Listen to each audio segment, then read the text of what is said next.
Today's video is proudly sponsored by Glasby Pallets, offering a one-stop solution for all your pallet needs. Get in touch now on 01709 585 646 to discuss your pallet requirements. Thank you to Sonny and the team for their support of the channel. Good evening. Here we are for another World Cup watch-along, a series of World Cup watch-alongs that we've been doing on the channel. Welcome back. And tonight it's Norway against France. And I won't be doing this alone. I'm going to bring my guest in just a few moments.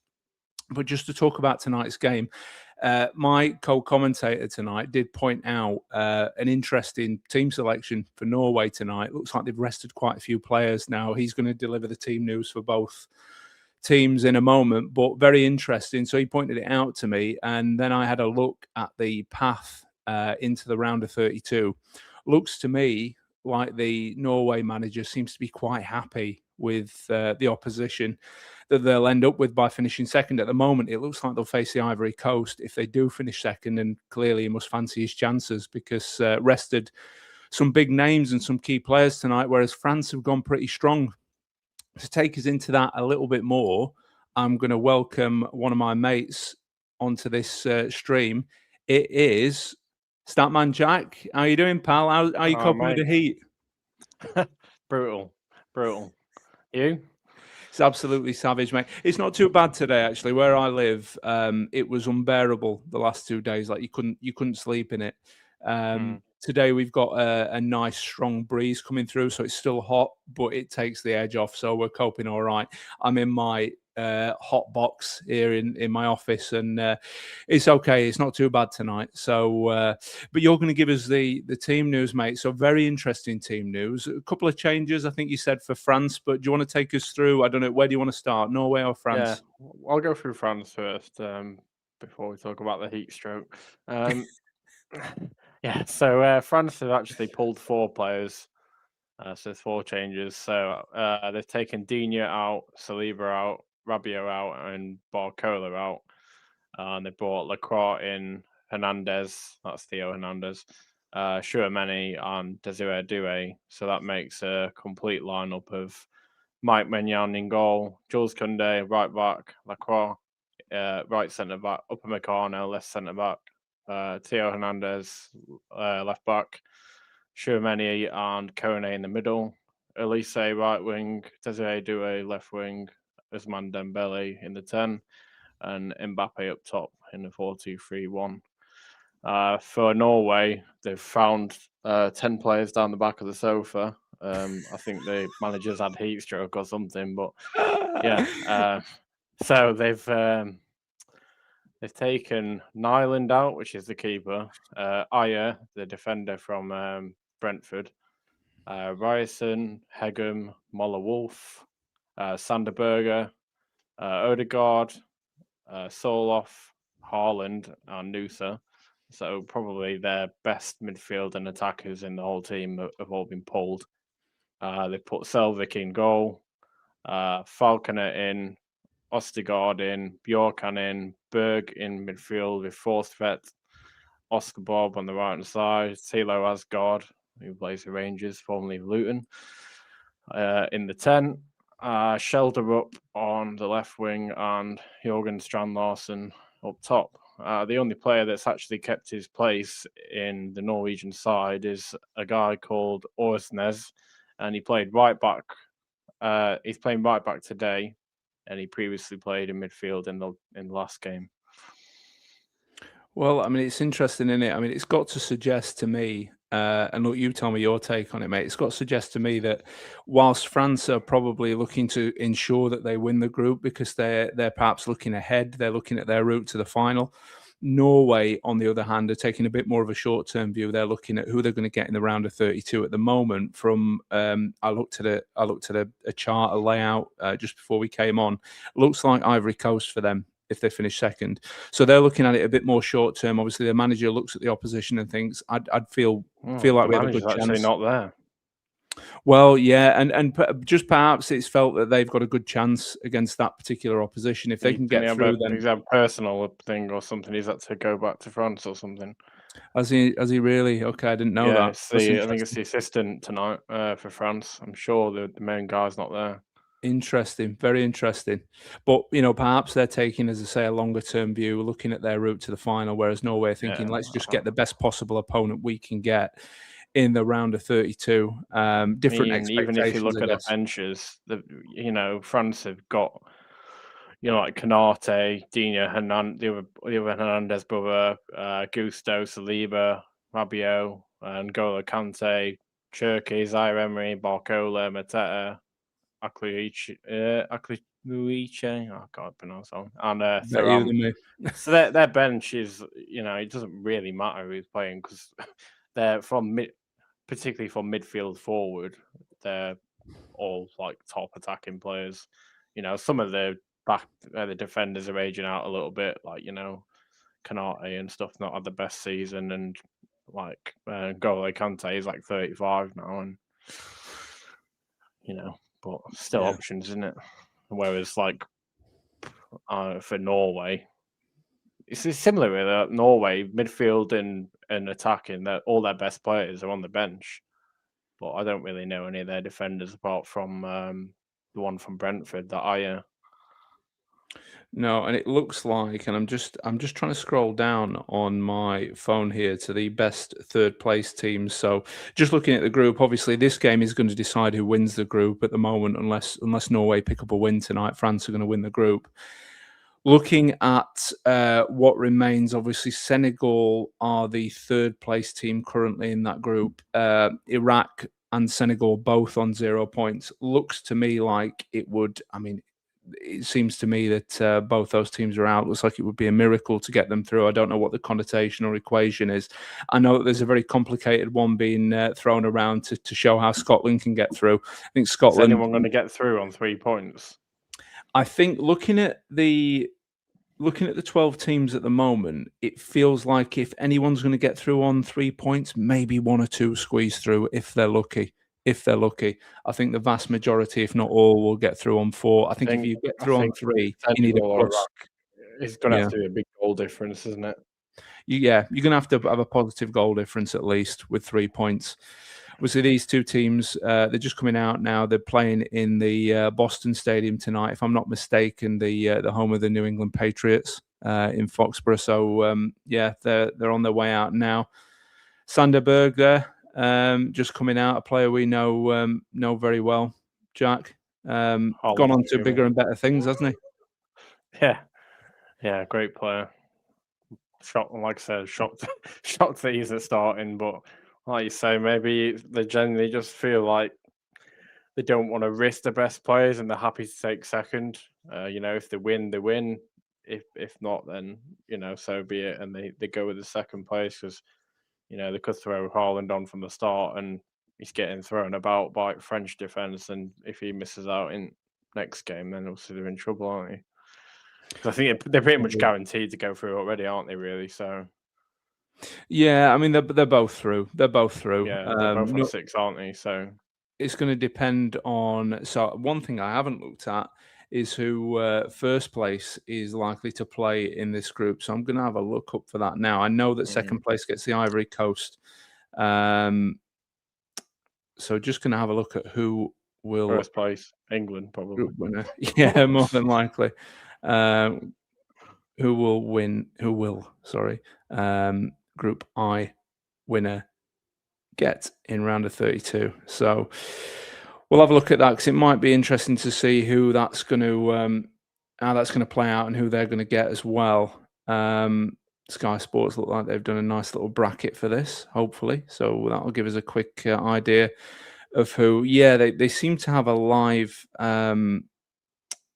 probability set up here. So it looks like France could get Sweden in the round of 32. That's how it seems to line up at the minute. And they've got Norway against the Ivory Coast. I think based on current standings, if this is indeed up to date, it looks like it's been updated today. So France, Sweden, I don't know if Sweden... Well, this isn't a bad practice game for them then, is it? Because it's going to be a similar opponent playing Sweden as to Norway. I'd argue Norway's the harder one. Obviously, you got Haaland playing there, but, they've done him a favour because he's on the bench. Similar type of opponent. Do you think that Sweden might be tougher opposition than the Ivory Coast? I don't know. It's if Isak learns how to shoot, maybe. Isak learns how to shoot, and Gyökeres learns how to score. As well. It's crazy, isn't it? The price of some of the players in that Swedish team, and they just can't even score. Like, never mind win. It's I've found with Sweden in this tournament, they either score plenty or they score none at all and get rolled over. First game, they absolutely wiped the floor, and then second game they were awful. Yeah, shows that they can do it going forward potentially on their day, but it can be a little bit leaky in defence. I think everyone has those games though. Like, people obviously, up in arms about us drawing our second game, but we've done it for the last 4 tournaments and gone on to finals, semi-finals. Spain drew to Cape Verde. France, did they draw to someone? Who did they draw to? France were in this tournament? Yeah. France have got 6 points so far, so they beat Senegal. Portugal drew against a lesser opponent as well. Yes, they drew in Brazil, Morocco. Morocco are a good team, don't get me wrong, but Brazil was still expected to win that. They were, and there's been some surprise results all tournament, like we saw last night with Ecuador beating Germany, who I've got to say, Jack, I don't know if you saw that game. Ecuador fully deserved that win. Yeah. They were fantastic. They were a good team, and I think that comes down to a fitness thing as well, and playing at high altitude, stuff like that. Germany have got good players, but if you ain't got a short memory, you'll remember Japan knocked them out not so long back. And Japan are another team that are you've got a team full of 90-minute players that will play the whole match, no problem if asked, and they're very organised and regimented. And I think Japan will go quite far in the tournament, to be fair. I wouldn't want to play them. Not after the friendly we had against them. I wouldn't necessarily disagree with you, mate. They were one of my dark horse tips for the tournament, and I'd seen them play Brazil not that long ago, picked up a win there. And then they beat England, of course, so that we know that they've got that in them. They've got ability. They were missing a couple of players, coming into this tournament through injury, but they've still got a little bit of depth there. I think Japan could go well still as well. Oh yeah, if you had that Japanese team in the championship, you'd win the league. Absolutely, and looks like the team's got a team full of fit players that can do 90 minutes, and that's all you can ask for. So you can ask for commitment and availability, as we often talk about, and fitness. So the teams are just lining up. They're just about ready to kick off. I'm just going to get through a couple of comments before we start as they read out the lineups on ITV. Ian says, "Evening, Lou and Jack. Hope you're both coping with the heat.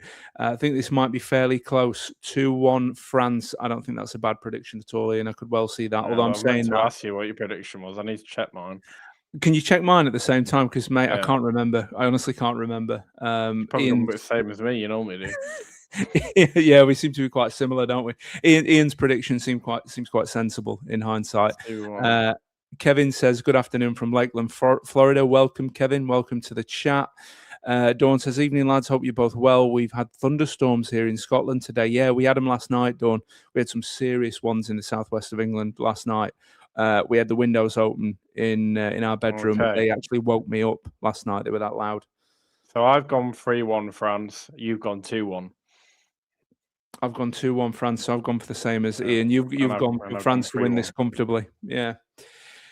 We've got Dave Morwood in the chat. I knew what lineup he was going to choose. You see. Yeah, absolutely. Well, I knew like 4 weeks ago what he was going to pick. You saw that far ahead. I'm just looking at that's a nice. No, my name's not Scott Morton, mate. No, Scott Morton could see the results a year ago, but judging by the number of points he's collected. I need some of the top tips for betting. I think we need some midnight tips there. Jim's taking a time machine into the past and taking his notes, I think, as well, because he's catching up now as well. Yeah. I'm just looking at France there, so just an absolute litter of superstars on the other side of the pitch there for France, and nice second strip, that away one with what looks like gold trim, very nice. Dave Morwood says, "Evening, Lewis and Jack. Hope you are keeping well hydrated. I've got my drinks." ready. This could be a classic. Please give the guys a like and subscribe. Some amazing stuff coming soon. Thank you very much, Dave. Appreciate that. Yeah, remember to make sure you subscribe to Jimmy Smith EFL, because in normal times, during the regular season and even during the summer, lots of EFL content coming. I've seen Jimmy's been well busy with some shorts and reporting some breaking news and some rumours and whatnot. So, yeah, lots more to come as well as we lead up to the new domestic season. The man himself is here. He says, "Evening, lads." Sam says this will be a very close game. Evening, lads. How are you both? Says Jack. Jack, I'm probably about an 8 out of 10. I'm buzzing for this. I'm looking forward to this game. I'm sat here with my mate doing a bit of commentary. Life could be far worse, couldn't it? How are you, Jack, out of 10? Now that I'm home from work, I'd say an 8. An 8. Would be a 10 if it wasn't so hot. It'll cool down, mate. I think you've had it worse than us today over in the southeast. It's been a little bit more pinchy and probably less of a breeze coming in. So hopefully you'll get a bit cooler weather tomorrow. But just one more comment before we kick off, because we are about to kick off. Ian says Illiman not starting again. Time as well. No Illiman and Die, Jack, for Senegal against Iraq. He's done it every game, and he benched him every game.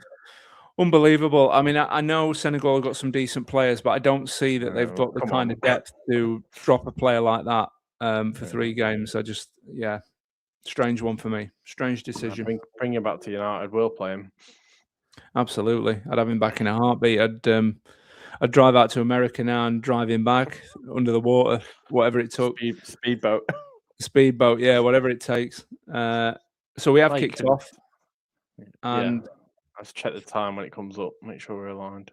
Yes, so I'm on 14 seconds at the moment. I'm on 10. So I'm on 20 behind you. 20, 20, 25, 26, 27. What are you on at the minute? 23. Right, I will pause. And tell me when you get to 34. Now. Right, we're good. We're good.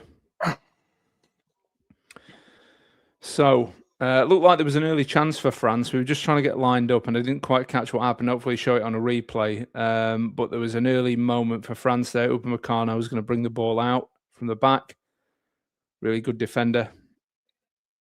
And he's going to lay that off to Kone. Now over to Hernandez, the left back. Great. And France just looking to get their foot on the ball and get settled into the game here, Jack. I think Norway looking like they're in a nice solid shape, nice and compact.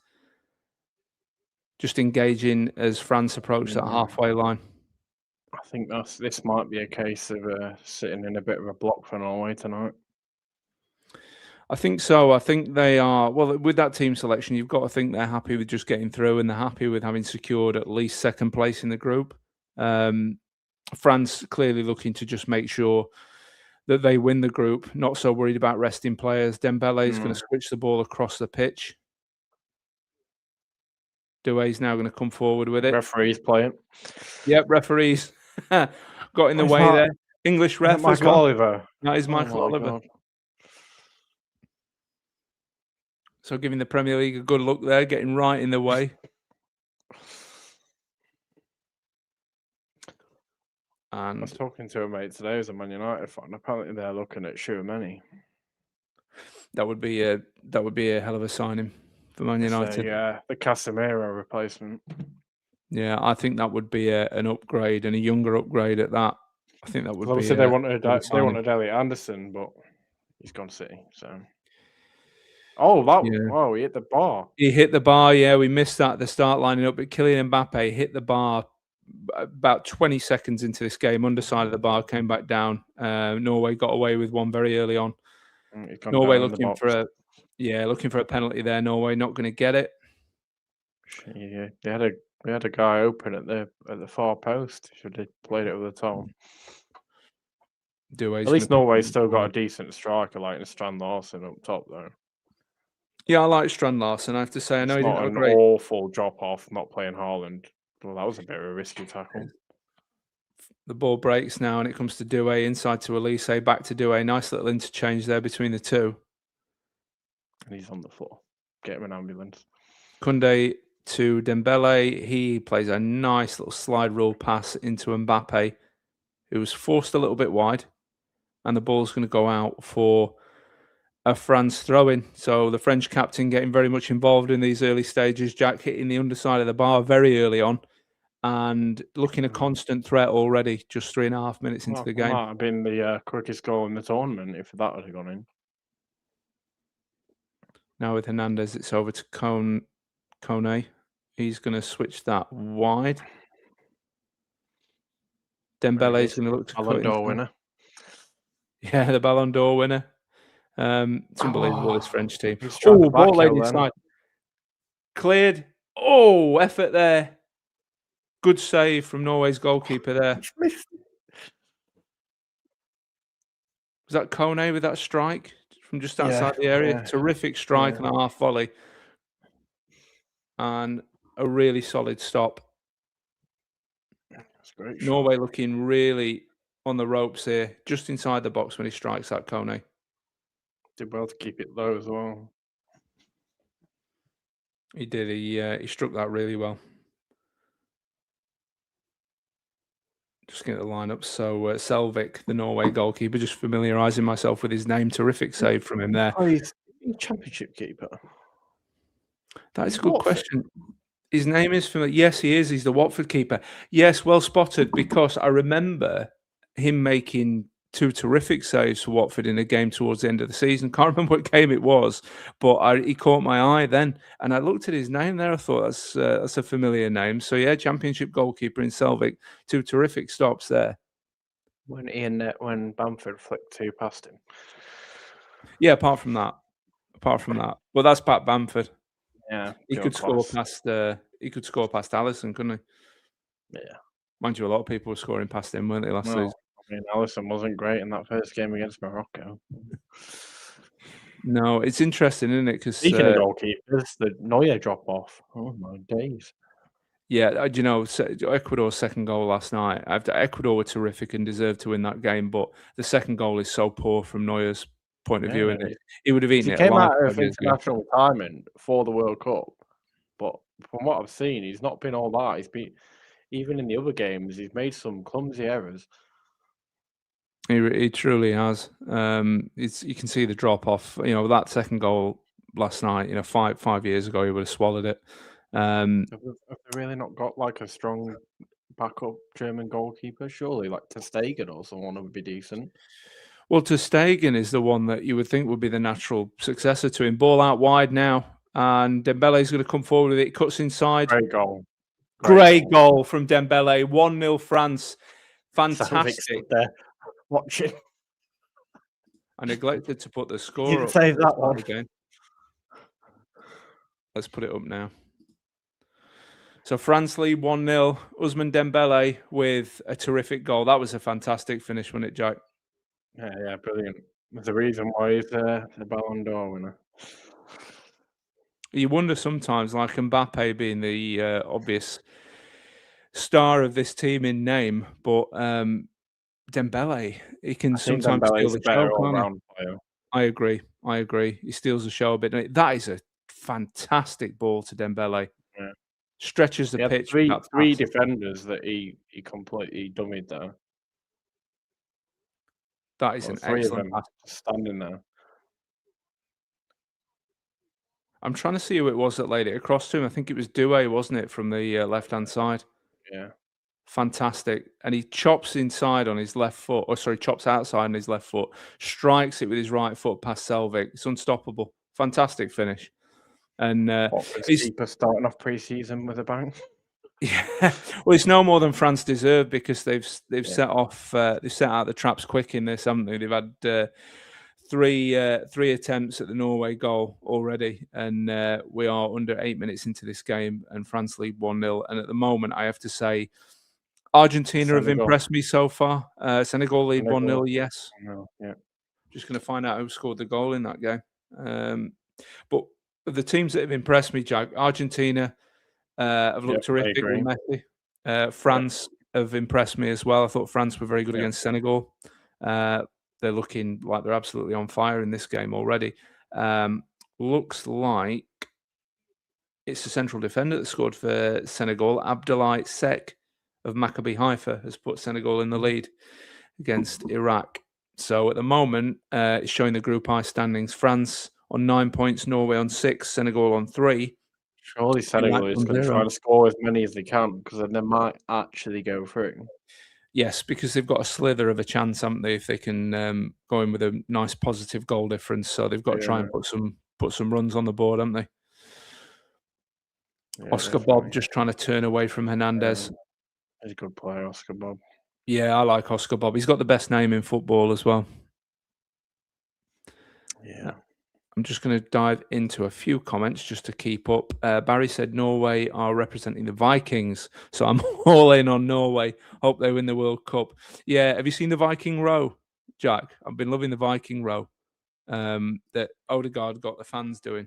From the pitch. I've seen him doing it on the New York subway as well, with like Americans filming him. It's brilliant, brilliant. Positive Jack says, I'm a 10 today. Nice one, Jack. Good to hear that, mate. Enjoyed a day off, but back to work tomorrow until Tuesday. But this heat is a joke. It certainly is. And Illiman is not starting. That's a joke as well. Ray says, good evening, lads, and all. Evening, Ray. Should be a cracking game, this. I think France will edge it through. Up the ramble, up all the rambles, like and subscribe. They're doing more than edging it at the moment, Ray. They've absolutely flown out of the traps, and Norway don't look like they can take them. Norway might have to bring some players on earlier than they wanted to for damage limitation at this rate. Yeah, absolutely. Senegal are 1-0 up, as Ian says. Dembele says, Ray. If he'd have played that in then. Oh, opportunity there. Was that Strand Larsen missed the pass? It's a shot from distance, though, but it's quite tame. Yeah, if he played the pass before to the right hand side, he was in. Ian says Senegal move above Scotland in the 3rd place table with that goal. Oh, crikey. Honestly. What a shame. You know, Jack, I don't know what you thought when Scotland only managed to beat Haiti 1-0. At that point, I thought that's a blow for them. I said you can't be expecting to go far by winning 1-0 against Haiti. No, I mean, it put them in a position where they had to get a point against either Brazil or Morocco, didn't it? Which is no easy feat. Dembele now slides a pass down. I love that little pass that Dembele looks for to find Mbappe, that little slide rule pass on the inside channel. And Mbappe's looking for it every time, looking for that run. You can see they're obviously very much in sync. I mean, you couldn't have too much better players in sync with one another, could you? Didn't work as well from at PSG, though. It did not. It did not. Kone plays it across now. It's across from Hernandez on the left.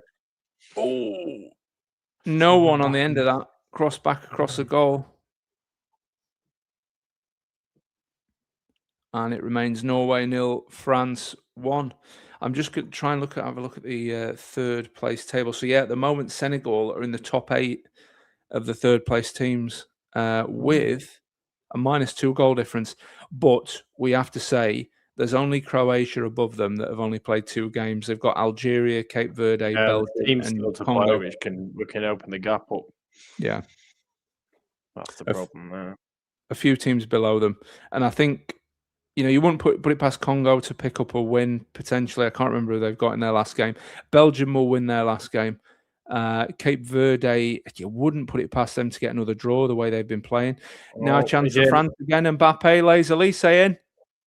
That looked like a great chance for Elise. I think it's taken a slight deflection. Yeah, I think a Norway defender got a foot to it. Just slight deflection. Just took it into Selvic's hands. Took the pressure off. Unbelievable, Jeff.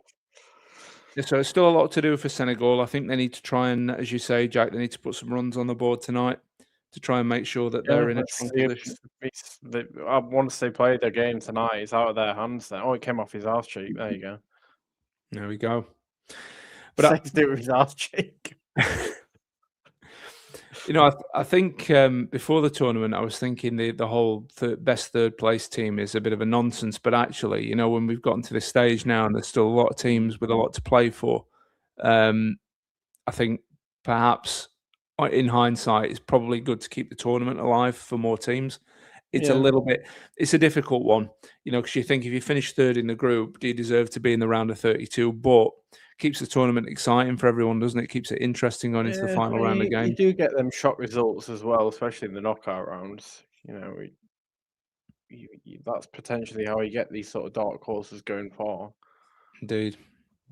So I understand it, and I think I was watching Curacao last night, and they weren't actually that bad at all. They're quite unlucky, really. They did have a fair few chances, and Chong has obviously been their best player the whole tournament, but not just for Curacao. He's actually been up there on the figures for the whole.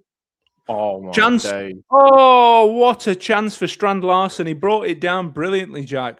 Great first touch. I think he may well be. Oh wait, no, he was. I don't know what they blew it for. So it looks like Haaland, if I'm looking at the right Kai player. Boot, I think, he's kicked. Up a Meccano in head.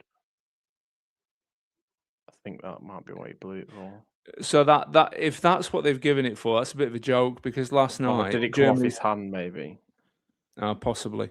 If it's for a high boot, it's a joke, because last night Germany's first goal should have been ruled out against Ecuador for the exact same thing. Yeah. But he doesn't take the chance anyway when it falls. And Norway now looking to make some headway into the game, can't quite hold on to the ball. And France just look a little bit more accomplished.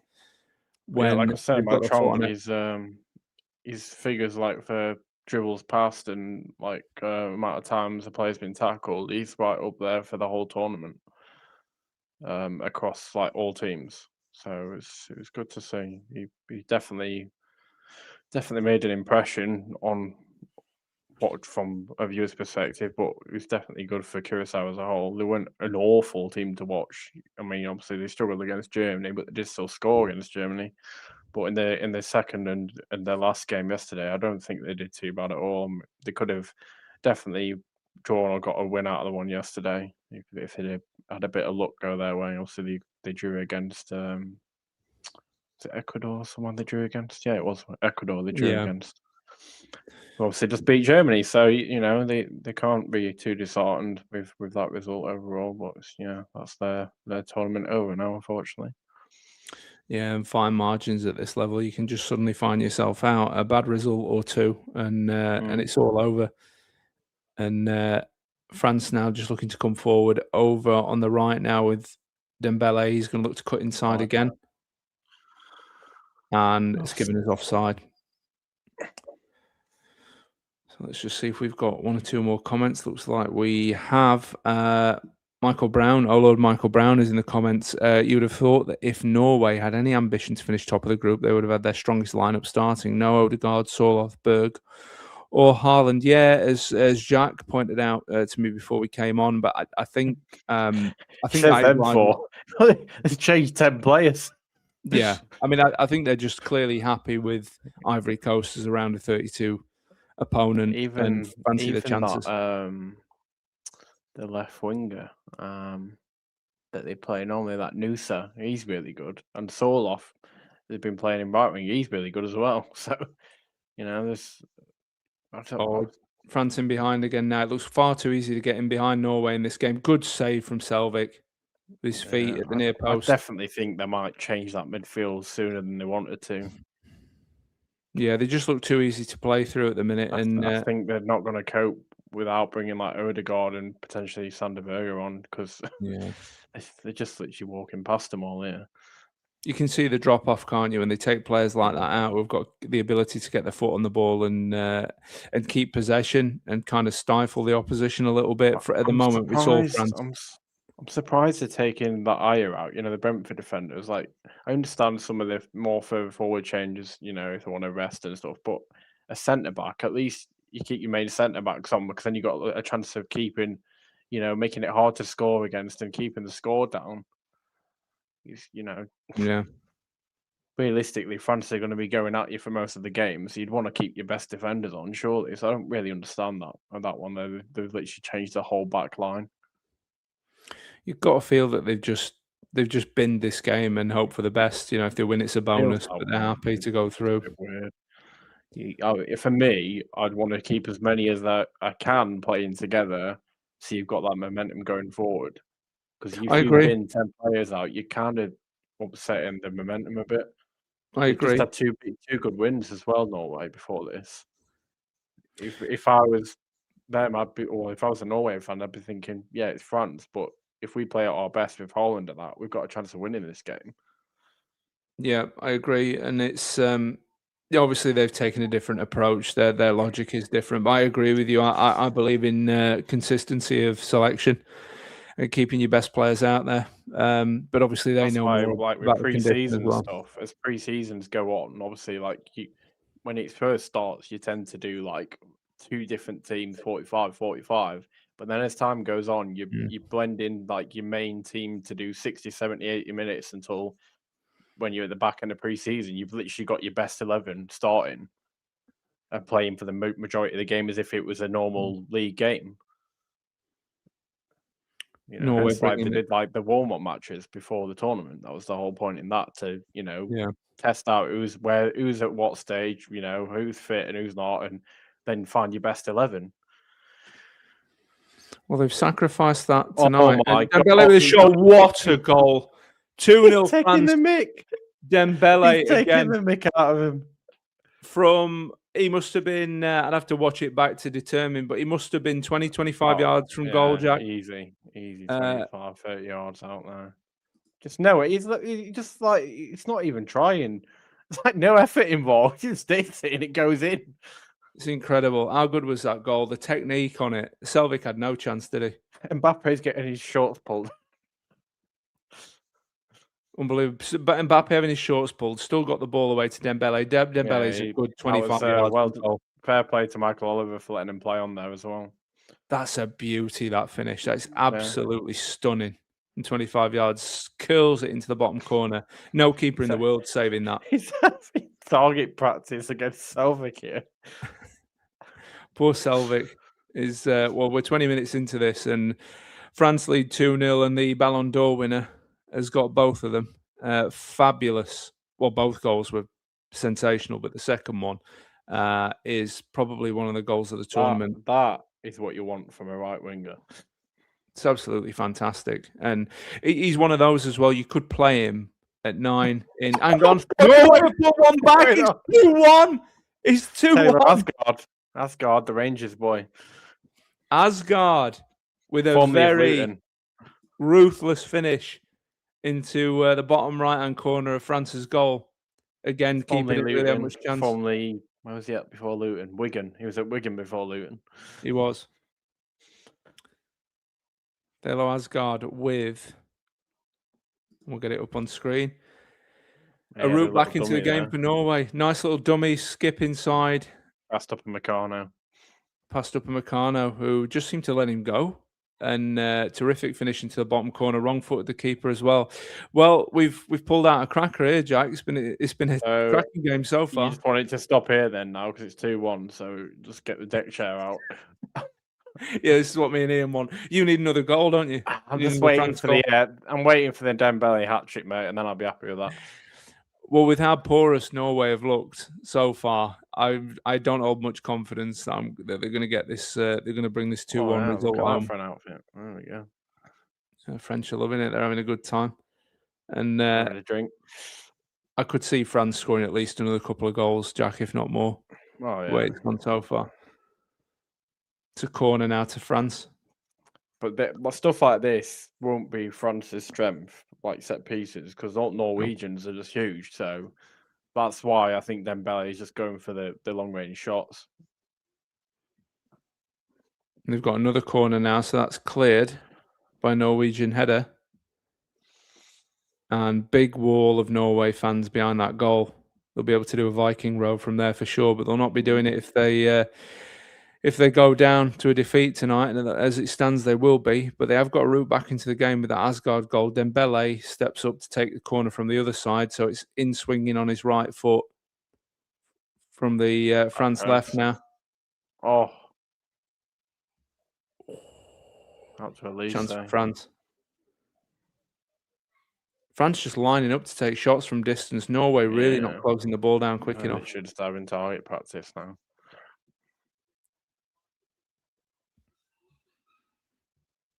Koundé's going to look for. I was about to say Dembele on that side, but it's not because he's over on the other side. It's Elise. Yeah. Another great player. Yeah, they've just got so many of them, haven't they? It's no wonder they come into this as one of the tournament favourites. Elise now lays it back to Tchouameni. It's back to Hernandez. He's going to take a shot. It's well over the bar into the Norway fans. And we are approaching, well, we're in the 24th minute of the game. We can't be too far away from a hydration break now, Jack. Yeah. There we go. He's called it now. He's called, yes. It must have urged you, mate. While we're waiting for that to finish, thoughts on England so far in the tournament, Jack? Obviously, we started well, good result in the first game, but not so sparkling in the second. What are your thoughts so far? I'm not overly concerned. Like I've said, like we've drawn the second game in tournament for the last 4 tournaments. It's not unheard of. Other teams have been for the same. Like I said, Spain, Portugal, they've had these draws. Sometimes you just get these sort of results, and we did have chances. We wouldn't back Kane on putting it over the bar, and before that, obviously, we hit the bar that we came before that. So I'm more happy. Bear in mind how we won against Croatia, because that was the one game I was concerned about, because Croatia are always that team. Yeah. That are a thorn in our side, and obviously they were in the first half, but the second half we got everything we wanted to see and what we expected as a reaction, which was obviously really positive. Bit concerning news today, obviously Reece James is injured. Shock. Should have taken Trent. So yeah, we'll carry on where we go, and we might be playing Declan Rice at right back. So yeah, that's a bit of a concern. But overall, we've got a bit of time now. We should realistically, if we don't beat Panama comfortably, then that would be concerning. We should be able to rotate a good amount of players and still win that comfortably. So if there's any injury doubts or just niggles that need rest until the knockout round, then I would do that then. We've still got plenty. The whole team's full of quality. There's no reason why we can't rotate, a good 3, 4, 5 players if we need to, if they need resting or recovering, and still be comfortable winners in that game. I think Tuchel's got to. I think because we are already through, and we are, on 4 points, we're going to get through, because at the very, very least, Panama, if they beat us, it's going to be by and that is so unlikely. If we put out any team that even if they managed it, they would do it by a narrow margin. Yeah. So it should realistically be something similar to what Germany did against Curacao. That should be the expectation. Yeah, it should be 5-6-0 realistically. It should be, and for that reason, we should be able to rotate to our second team and win it comfortably anyway. I think this is a chance for Rashford, though. I think Rashford might get the nod ahead of Gordon in this one to get some more minutes and show what he can do a bit more. Well, I think that would be the sensible thing to do. I mean, I do see Rashford as more of an attack-minded option on that left, because he's a little bit more of a forward and he's more likely to drive inside and play a little bit higher up. But against Panama, you should be able to do that. You shouldn't need as much defensive cover. So I would do the same, mate. I would go with Rashford. Yeah, I'd be putting like Kobbie Mainoo and stuff in like that. I wouldn't even be complaining if we put like Dan Burn on, to be honest. Even Jordan Henderson, I'd give a run out. To be fair, I'd play Henderson and Mainoo or something in midfield, just to make sure Rice is, because obviously he's carrying as well. So, but I wonder if I'd probably even play Ivan Toney, maybe. Thinking about it, Watkins or Tony, I'd be happy with, and maybe Saka actually starts this one instead of coming on. I think so. You've got to keep players sharp as well, and Bukayo needs building back up as well, because he was carrying a little bit of an injury towards, from March onwards, towards the end of the season for Arsenal, and they've been nursing him. He's coming to the England camp and they're nursing him as well, trying to get him up to speed. This would be an opportunity to, even if he's not ready to do 90 minutes, give him 45 an hour. Instead of bringing him on, I'd start him and take him off. Yeah, I agree. I completely agree. Ian's just tipped us off, mate. A red card for Dogzo in the Iraq game. So Iraq are down to 10 men. I just checked. It looks like it's been since the 13th minute. So Senegal should be laughing there then. Yeah, Senegal need to capitalise on that and put, as I say, put some runs on the board. Sam says France have been the better team. Great goal to go in front, but he has to do better there. So Sam, I'm not sure which one he's referring to, but one of the probably referring to keeper. Oh, with the Norway keeper. Oh yeah, possibly.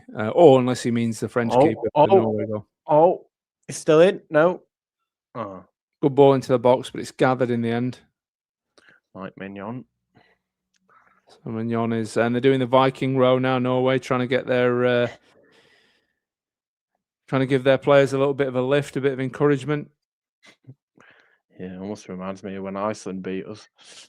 Yeah, with the what was it, the thunderclap? They used to do that clap, didn't they? Yeah. God. That was when England was at its lowest. That was before Southgate came in, weren't it?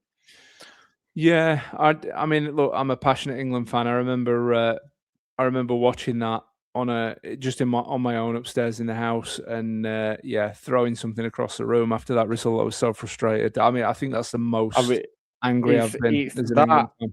It's that bad when that happened. It's like a viral video on YouTube. The post-match reaction to that with Shearer and that.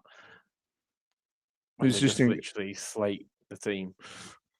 It was the pits, wasn't it? It was the absolute worst of times being an England fan.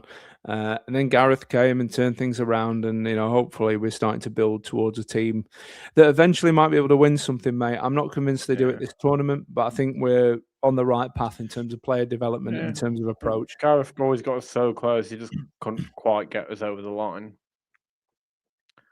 But I do think that Croatia result is a positive sign. I don't think we'd have seen that under Gareth, that second half performance. No, we absolutely wouldn't. He's certainly, we can see that Tuchel's more front-footed, can't we? He definitely is. He's a Champions League winner. You can't forget that. Yeah, absolutely. He won the Champions League with a Chelsea team that people wouldn't have expected him to win it with. Yeah, he certainly is. I agree with you. He had a lot of young lads that were branded as egos in that team, and he got them playing. 100%. Ian says there's an English ref in the Senegal game as well. Anthony Taylor is refereeing Senegal-Iraq. Again, Dembele, says Ray. This could get very embarrassing, says Dave. And at that point, Asgard... Norway through. Norway through. And Upamecano just about deals with that and gets it away. I think his better option was the right side then. Yeah, absolutely. France looking to...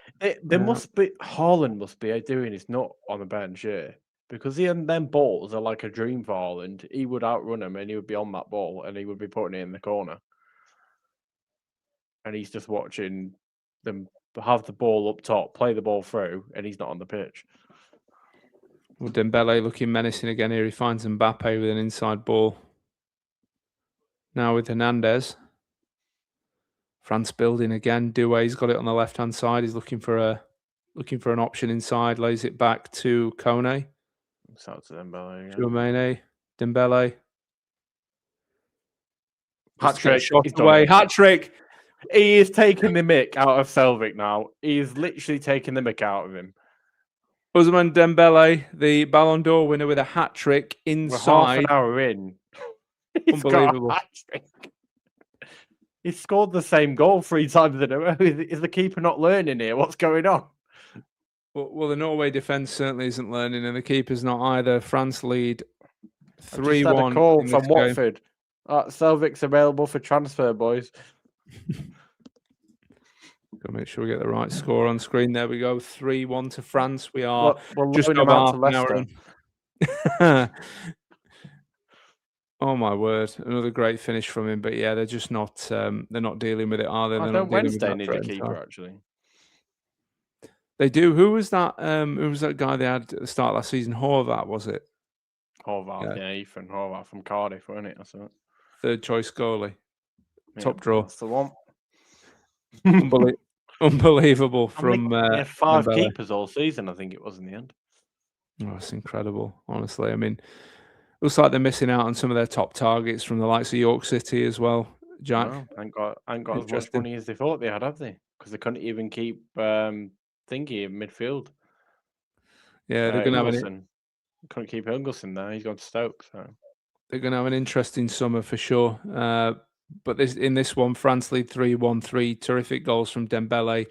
well, if Norway it can not just stay knowing what like to do this with him. now, I'll be happy with that. Yep, you're the one that needs him to stop scoring at this point. Played a good Yeah. advantage there, Oliver, said Ian. Oh, okay, change of mind, says Dave Morwood. Stop the clock, says Ian. Yeah, when we were at 2-1, we were happy, weren't we? I think I don't even think Jack's going to get what he needs in this one. I could see more goals. Well, I would be happy with the 7 points if I get the goal difference right. So if it's like, 4-2 or 5-3, that's fine. There's a chance of I'll that. still get the 7 points. It's fine. It's what you need to shoot for, isn't it? I think that's Scotty's done that, and he's got a few tens, but he's been racking up the sevens, hasn't he? Someone's been ringing him up. Yeah, he's. I don't know how he's done it. He's just obviously very good at predicting games, or he's got a system. He's got a system that really works. Elise comes forward now, out wide to Dembele, the danger man. Will he look to cut inside again? I don't understand why Norway keeps sitting off these players. Well over the bar from Chouameni. They're literally giving them the space that they want. Michael Brown says England had beaten Panama 6-0 in the 2018 World Cup. I remember I watched it on a plane, of all places to watch it. It was the first game, weren't it? It was. Or was it the first or the second game? Might have been the first game. I think it was the first, because the second we draw. We always draw the second one, mate. Yeah. Panama look as if they've improved as a national team since then. Hopefully not. Hopefully not too much. Ray says hat-trick for Dembele. Feels like the same goal is on repeat. Yeah, it's the same goal. Jack said the same. He thinks he's in a training session, Dembele. Yeah, I mean, when you don't deal, you've got to get. He's hard to deal with because he's strong, he's tall, he's quick. But I think when he's in those little pockets, keep giving him that space, don't they? Yeah, you've got to get tighter in those pockets because when you're that far up the pitch, okay, there's a chance he could run in behind you, but he's not got much space to run into at that point. He's going to be at the touchline, so you've got to make sure you're going to be curling it in with his left foot if you're pushing him up the pitch. Exactly. So, but with 35 minutes into the 36th minute actually of this game, and it's Norway 1, France 3. Asgard with the Norway goal to pull one back to make it 2-1, and Dembele completes his hat-trick for 3-1. Now, Norway finding a little bit of space in the middle of the pitch. It's that final pass. It's the final pass not there. Yeah. Got a free kick though. He's going to take this then. Damn, it's impeccable. 3-1 within 32 minutes. Are we watching the champions in the making? And hello to you all.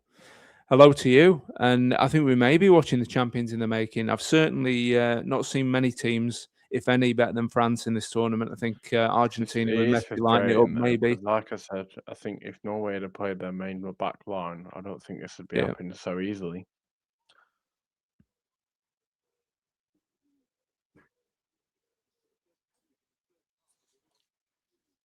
Hopefully. The viewers aren't seeing a bit of a lag at Jack's end. I am. I don't know. It looks like he's frozen at the moment, so I'm anticipating. Oh, I think you're back. Jack. There was a slight lag just for a moment then. All right.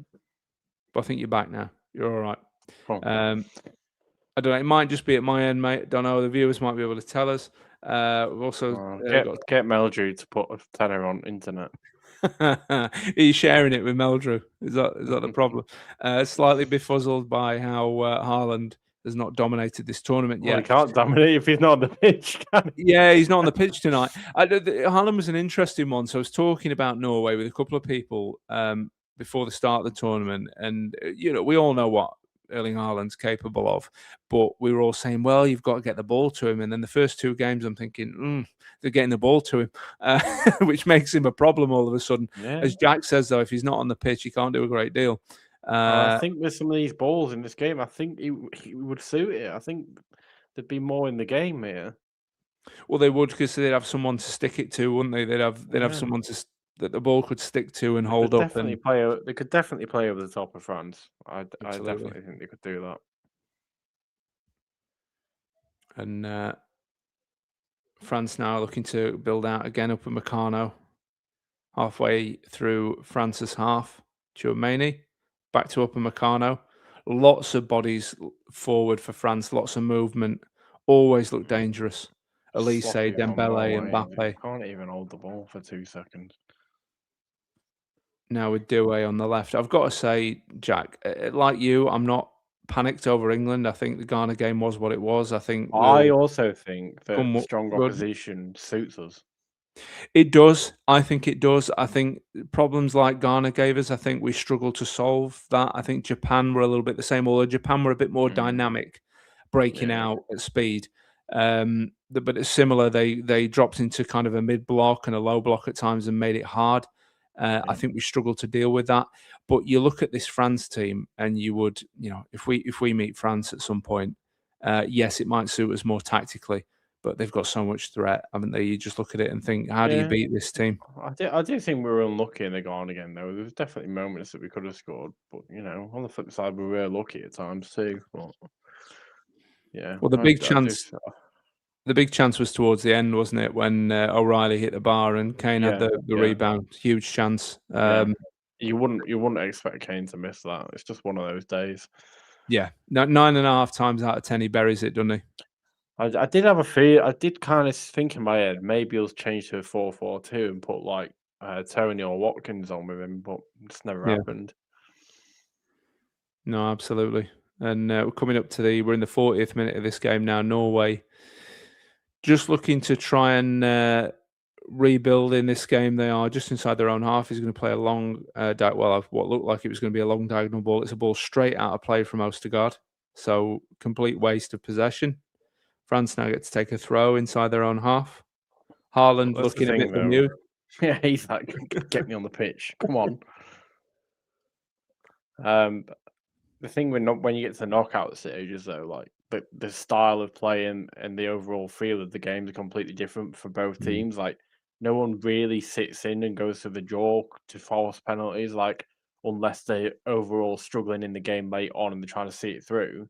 Everyone's going for the win because they just want to get through to the next round. So everyone's trying to score goals to have it done and dusted in 90 minutes, because you don't want to be doing 120 minutes plus penalties in the early knockout stages, because then you're just adding more and more minutes on throughout the tournament before your next round. 100%. When it's penalties, it's becoming a lottery then, isn't it? So absolutely. Doué's just stepping inside now, looking to try and get a shot away. He can't. Norway close that out. They're going to get the ball away, but it comes back to France. Feed it through to Elise then, right? I think he was looking for something when he looked like he was looking for a shot, and then he's looking to feed it through. He didn't quite manage it. France now, nice little dink over to the left. Hernandez is going to pick that up inside to Mbappe. He lays it back to Kone. Norway dropped into a really deep, compact shape now. They've got no choice. I mean, really, they need to come out and try and make a game of it, but they can't at the moment. This French team have just got them suffocated. But they do win it back. They're going to try and break forward. Really tough this for Norway. Norway's second team. Another one, probably one of the best right backs in the world, Jules Koundé. Yeah, incredible. Is he still at Sevilla? He was at Sevilla, wasn't he, at one point? Was he left, didn't he? I think he left. What is he doing? Oh, my word. Celtic is the right clanger. When are we playing Watford? Shoot on sight. That's the button on Football Manager, isn't it? Shoot on sight. You see the goalkeeper's having a 4. Ball goes out now for a Norway corner. And yeah, just watching it here. Selvik. Yeah, he got behind it, took it away from Doué, but then he lost it. Very lucky. And now I'm just looking across. I'm sure that went out for a corner. Yes, it did. Norway corner. Over on their left, France's right. It's gonna be an in-swinger on his right foot. Far post. In. It's in. Oh my! It was a really well worked set piece. He cycled it back in, and they just weren't alive to it. Oh, here we go. You got 3 of them. 3 of them in here. It's 4v2 now. 3 coming in Oh. behind for Norway. Just about get back and survive that. The speed of that counter attack. 4 French attackers outrunning their defenders. They're scary, aren't they? They're scary. Dawn's corrected me. She said Koundé's at Barcelona. Yes, thank you, Dawn. I was going to say, I'm sure he left Sevilla for another Spanish club, one of the big ones. So yes, I do remember now. You remind me. He went to Barcelona. I don't know if is he playing there, Jack. Do we know? I don't know if he's playing. Yeah, I think he does. I think he does. Yeah, good player. Good player. Yeah. I've liked him whenever I've seen him. And Norway with a throw-in deep in their half. Hakimi's probably the best right back in the world, though. Oh yeah, for sure. It reminds me of. I always say it reminds me of Cafu. Yeah. He's a Moroccan Cafu. He's just those runs inside, outside, especially the ones inside that are really hard to defend. Just murder. And he'll score your goals as well. Yeah, he will. He's a terrific player, Hakimi. He's possibly one of the best fullbacks I've ever seen. Well, I'd call him a wing back, though, to be fair. Yeah. Oh, he's done it. He's dropping. Oh my God, what is going on here? Kone there, nearly in to make it 4 for France. Oh, what are Norway doing here? They are all over the place. They are completely overawed by this French team. That one passed straight through there. Look, there's six Norwegian players standing around that pass then to put him through.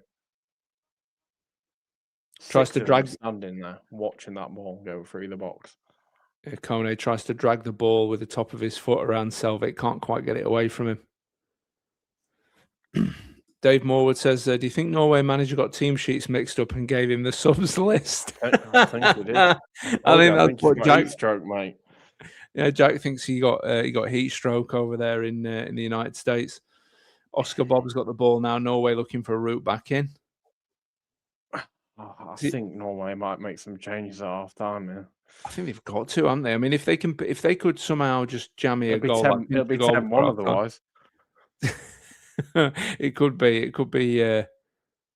What was the biggest? Germany Curacao, wasn't it? The biggest score at the tournament so far. 7-1. Yeah. 7-1. I wouldn't put it past France here against this that second would be embarrassing for Norway because Norway shouldn't be losing that like that. It's just the amount of space. Look how much space Doué's got here. Yeah. Like you'd expect Norway to lose it, but you shouldn't be losing it by a big score because they're not that kind of team. Well, I think what this highlights, Jack, is what you were talking about, where lack of consistency in selection and momentum. At the moment, we've got a Norway team. Players look like they've never played with each other. Yeah, there's massive gaps between the lines, and you can see it. And every time France come forward and they're in those pockets, like in those wide areas and in that 10, they've got so much space to play in. And that's why they look so threatening. You can't give players of that quality that much time and space. They'll absolutely kill you. And you look at all the quality that Norway have got on the bench. Yeah, I would have understood. Like I said, I would have understood a few changes, but changing 10 people, I think you've just killed your whole team there. Yeah, it's too much in an international tournament when you've got so few games to play in it, and they're all important. They're all crucial.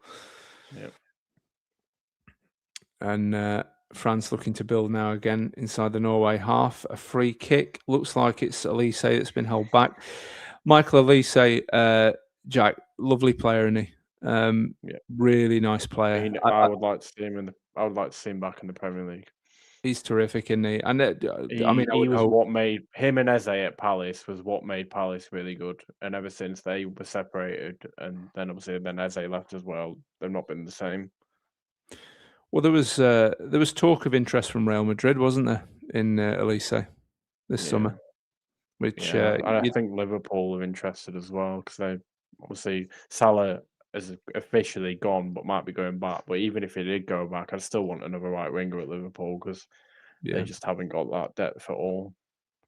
Well, Elise would be a fine replacement for him. He's a little bit different to Salah, but when a big player retires or moves on, it's time for change, isn't it? So. Liverpool always do tend to do a lot of business with the German clubs, particularly Bayern, because of the whole Red Bull link and everything. Yeah. They tend to do all that.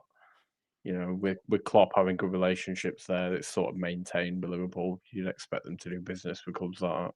Yeah, and there's some talented players from there that are possibly more affordable than some of the players you want to get from And the bigger European clubs. you got to remember Diaz went over that way, so Which I think might was a big still- mistake. I thought that was a big mistake. It was. It probably killed their season, to be honest. But that they might have a favour to cash in for someone to come back the other way. Well, on paper, Wirtz looked like a fantastic signing for Liverpool, and obviously, so far, it despite one or two flashes of and moments, it hasn't worked out. But you look at it and think, as a Liverpool fan, you would have much rather kept Diaz and not bothered signing Wirtz at all. Gakpo has been a bloody nightmare for him. Yeah, and they need the rotation. They have got what I think will be the next equivalent of Rooney in their team. Are you referring to our boy Rio on the other side of the pitch? Yeah, he looked a player there that will never play in a league lower than the Premier League. He looked very handy in that warm-up game, didn't he? Yeah. He played and of course he wasn't even in the 55-man squad. But yeah, aside from that, at his age, he's already broke into the Liverpool team. He should have played more than he did last season, but if anyone's thinking about loaning him, it's not going to happen because they've literally got a Ronaldo/Rooney type player that will never play lower than the Premier League. Well, it's exciting when you look at the fact that we've got him coming through. We've got Max Dowman coming through. I'd like to see us find a centre forward from somewhere now because Harry Kane's probably got at most one World Cup left in him, at most. Hey, don't fancy Liam Delap then, no? Say that again, mate. You don't fancy Liam Delap then, no? No. Yeah. Hey, give him time. Maybe give him time. Oh well, yeah. Pat Bamford, mate, he'll do it. Yeah, I think we. Pat Bamford. I think we need to find someone. I don't. It's a dying I don't breed. know. A number 9 is a dying breed, and it's quite a problem actually. It is. It's going to be a problem for us moving forward because we produce fullbacks and wingers and number 10s and centre mids like they're coming out of our ears, but centre forwards, I think for every country, aren't they, mate? They're a bit of a dying breed. There aren't too many of them now. Used to be less common in the game as a whole. Absolutely, which is surprising. That type of player, that type of striker. We're so lucky to get Bamford and for him to do well for us because it's not easy. I mean, Ryan One could potentially be that player for Sheffield United, hopefully, because he's probably the only other one that's there. I've got high hopes for Ryan. I've got faith that he'll come good and he'll step up a little bit this season and up his levels and be at least a very good rotational option for us in the first team this season. That's my hope. He's a little bit versatile as well. He can play off the left a little bit as well. We've seen him do that. Yeah. Or if you have a Spanish manager, he can play right wing back. Yeah, instead of our actual right wing back that's sat on the bench shrugging, wondering what's happened. I don't need Saviki on there when you can put Ryan One there against Middlesbrough. Yeah, incredible. Just good times, eh? I'm having flashbacks thinking about it. Reminiscing. Reminiscing indeed. Mr. V says, "Good afternoon, Lewis. Dropping so many players because you're already through, to the knockout stage isn't fair to the fans who have paid thousands of dollars to see the best in the world up the Blades, up all the rambles." That is a very fair point, Mr. V, and something we haven't touched on. I don't think the players will be happy about it either. The players that sat on the bench, because they want to show what they're about. It's the World Cup. You got into that team to play at the World Cup, and Haaland will be like thinking, well, Messi's scoring, Kane's scoring, Mbappe's scoring, all these big players for their countries, they're racking up the goals, and he's sat on the bench twiddling his thumbs. Yeah, he's missing out on the opportunity to push for that golden boot, isn't he? Which I know we know Haaland will want to do. Fair. No, Mr. V raises a good point. It's it's possibly not fair on the fans who want to see the Haalands and the Odegaards and the Sanderbergs playing because they're their heroes, they're their best players. So maybe we'll see one or two of them in the second half. I think at this point, think so. They've got to do something just to maintain some respectability. How they can carry on without, one, showing that defence up, two, stop that in and run through that midfield and having a target man. 100%. And Norway have got a mountain to climb now. They've got a big path back into this game at The 3-1. concern is France's bench as well. You've got like Barcola and all them lot on there now that'll come off. Who else have we got? You got Bradley Barcola, that Xiaomi, Ryan Cherky, Thuram. Yeah. As if they've got Jerky on the bench. It's a joke, isn't it? Yeah. It's an absolute joke. We're just lucky that Kvaratskhelia is not French because he'd be on there too. Yeah. Well, I'm just looking at the bench myself now. As you say, Cherky, Barcola, Kante on the bench as well. He's another Rabiot. one that Liverpool are interested in, Bradley Barcola. Yes, and Arsenal, I'm told as well. Arsenal have got some long-standing interest. Arsenal cherry picking Newcastle, mate. It looks like it. Well, but Bruno Guimaraes is linked in Tonali as well, isn't he? So going to be very interesting. Spurs, though. Could do. I suppose it would depend. Yeah, but it depends how many games he's going to get. I mean, I think he'll play for Arsenal, but he might be a rotational player, whereas at Spurs, he's going to be the main man, isn't he? Yeah. Well, I think Bruno will play a fair bit at Arsenal. I think that happens. And I think this just reinforces the fact that I think Newcastle's owners are starting to dip out a bit. Obviously, they've got the richest owners in the game, and they already pulled out of that golf thing, didn't they? There was fans in that golf thing. That's already been pulled out of, and they're investing in different areas now, the Saudis. I think they're finding it less attractive, pumping all this money into football. And they've probably got one eye on the Man City situation as well and thinking, do we want to go and end up down that route with Newcastle as well? Yeah. So I think Newcastle might lose a fair few of the players, and I'm hoping one of them is Will Asula, to be honest. I'm hoping now that Gordon's gone to Barca, I'm hoping that Bayern or Stuttgart or whoever it was will come back in for Asula. And then we can get a little bit of money from that. We've got to hope, haven't we? Because we could do with all the money we can get. Obviously, we just sold Andre Brooks to Norwich. But we could do with some additional funds, and I think we still sell one player. Jack, I think one still goes. You think we lose two? Who do we lose? Siriki and Peck. I think Siriki. Has there been any strong links for Siriki this summer? But there weren't any strong links for Brooks, were they, mate? No, that's fair. Go on. Yeah. No paper reports, nothing on Sky, nothing from the Star, nothing. Just gone. I just got a feeling that all three of them go, and I think Gus signs a new deal. Well, if that happens, I think we'd possibly take it because Gus, although he didn't, I mean, look, we set out. Sometimes I say he didn't have his best season last season. His numbers weren't dissimilar to the previous season. It's just we were so up and down and so wayward last season, and had such a poor start. It probably masks the fact that at times he still had a big impact for us. He still had moments.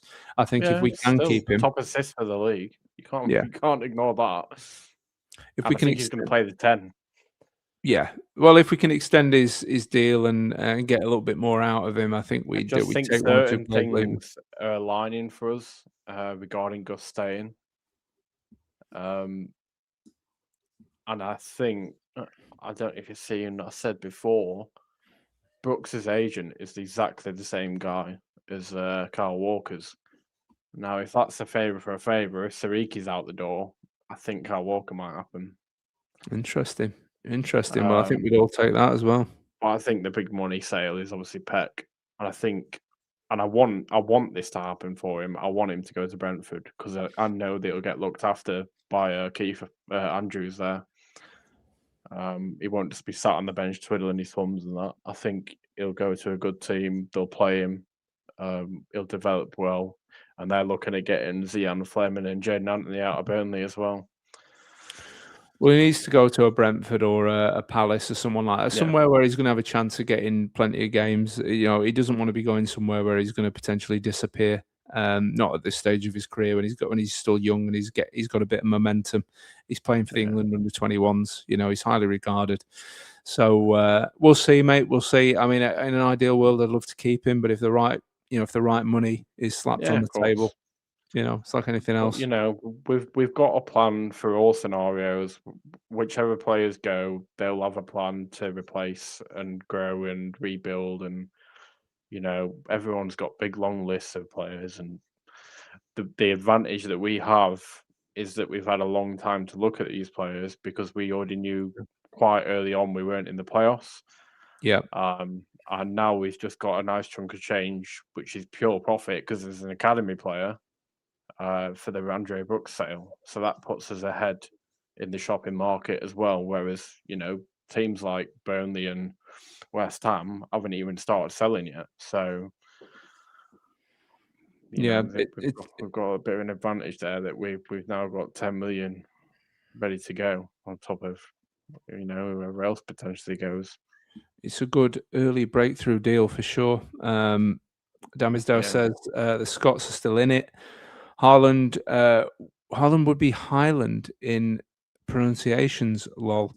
Ian says, enjoy yourself at the New Zealand v Belgium game later in Vancouver, Chris. He's referring to Mr. V. Wish I was there. By the way, how do you compare Zlatan Ibrahimovic with Haaland? For me, Zlatan, a more complete player. Haaland is more of a pure goal scorer. I think he's more of a not a poacher. I think that would be a little bit demeaning, a bit unfair. Zlatan scored some crazy goals.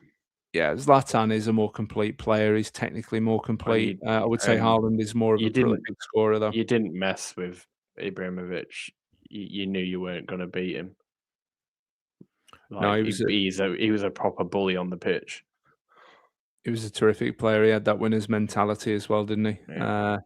Mr. V says to Ian, thank you, my friend. I can't wait for a once-in-a-lifetime game. Wish you and Dave were coming with me. He's referring to Dave Morwood. So Mr. V attending a game at the World Cup. Obviously, he lives over in Vancouver in Canada and attending a game at the tournament tonight. So I hope you enjoy it, Mr. V. Damisdow also says Blades versus Birmingham for the opener.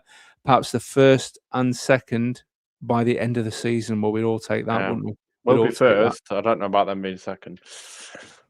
No, absolutely. I think Birmingham will go okay, but I think they'll be at most. They'll strengthen, but I do think they bought too many players last season.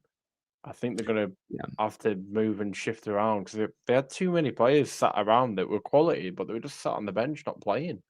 Yeah, it's tough to knit that together when you bring that many players in at once. It's really difficult. Look how many Wrexham bought in. They went and bought Cayley Dunn and Kadamari, and then they sat doing nothing for the rest of the season.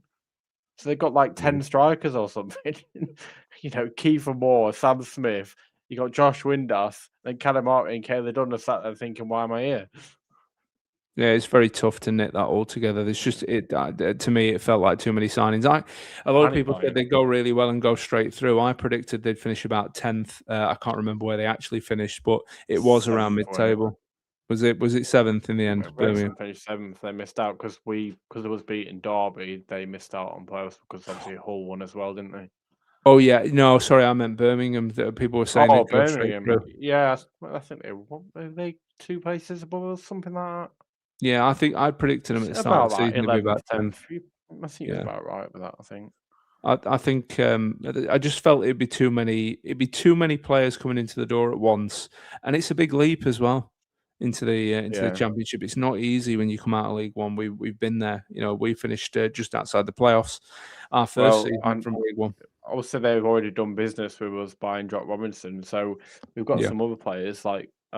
Reece Norrington, Darius, Ivo Gurich, if they want to buy them as well. Jamie Shackleton, good right back. If Birmingham want to buy him. Yep, good right back. As you say, Ivo Gurich.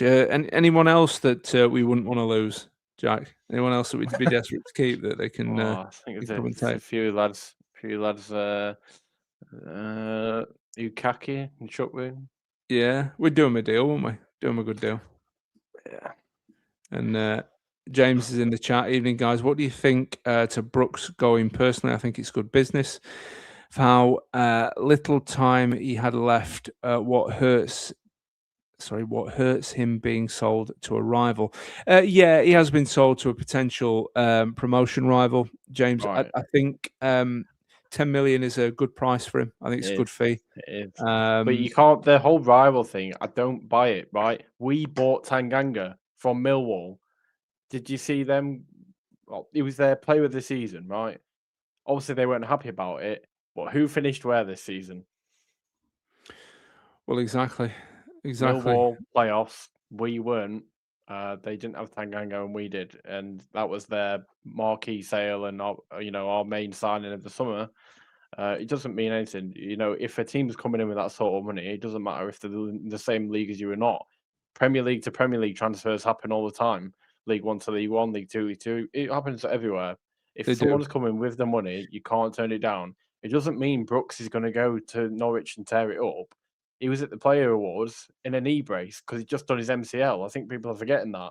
He might not be the same player next season. We haven't seen him play since before his injury. Yeah, he might not. He might not. And look, but my take on it is, if he recovers well from his MCL and he's all good to go at the start of next, he told me I might drop again here. I'm gonna get stick for this. I had a chat with Andre Brooks at the end of the awards do that we were at, Jack, and I said to him, "How is it? Are you going to be ready for the start of the season?" He said, "Yeah, no problem. I'll be ready."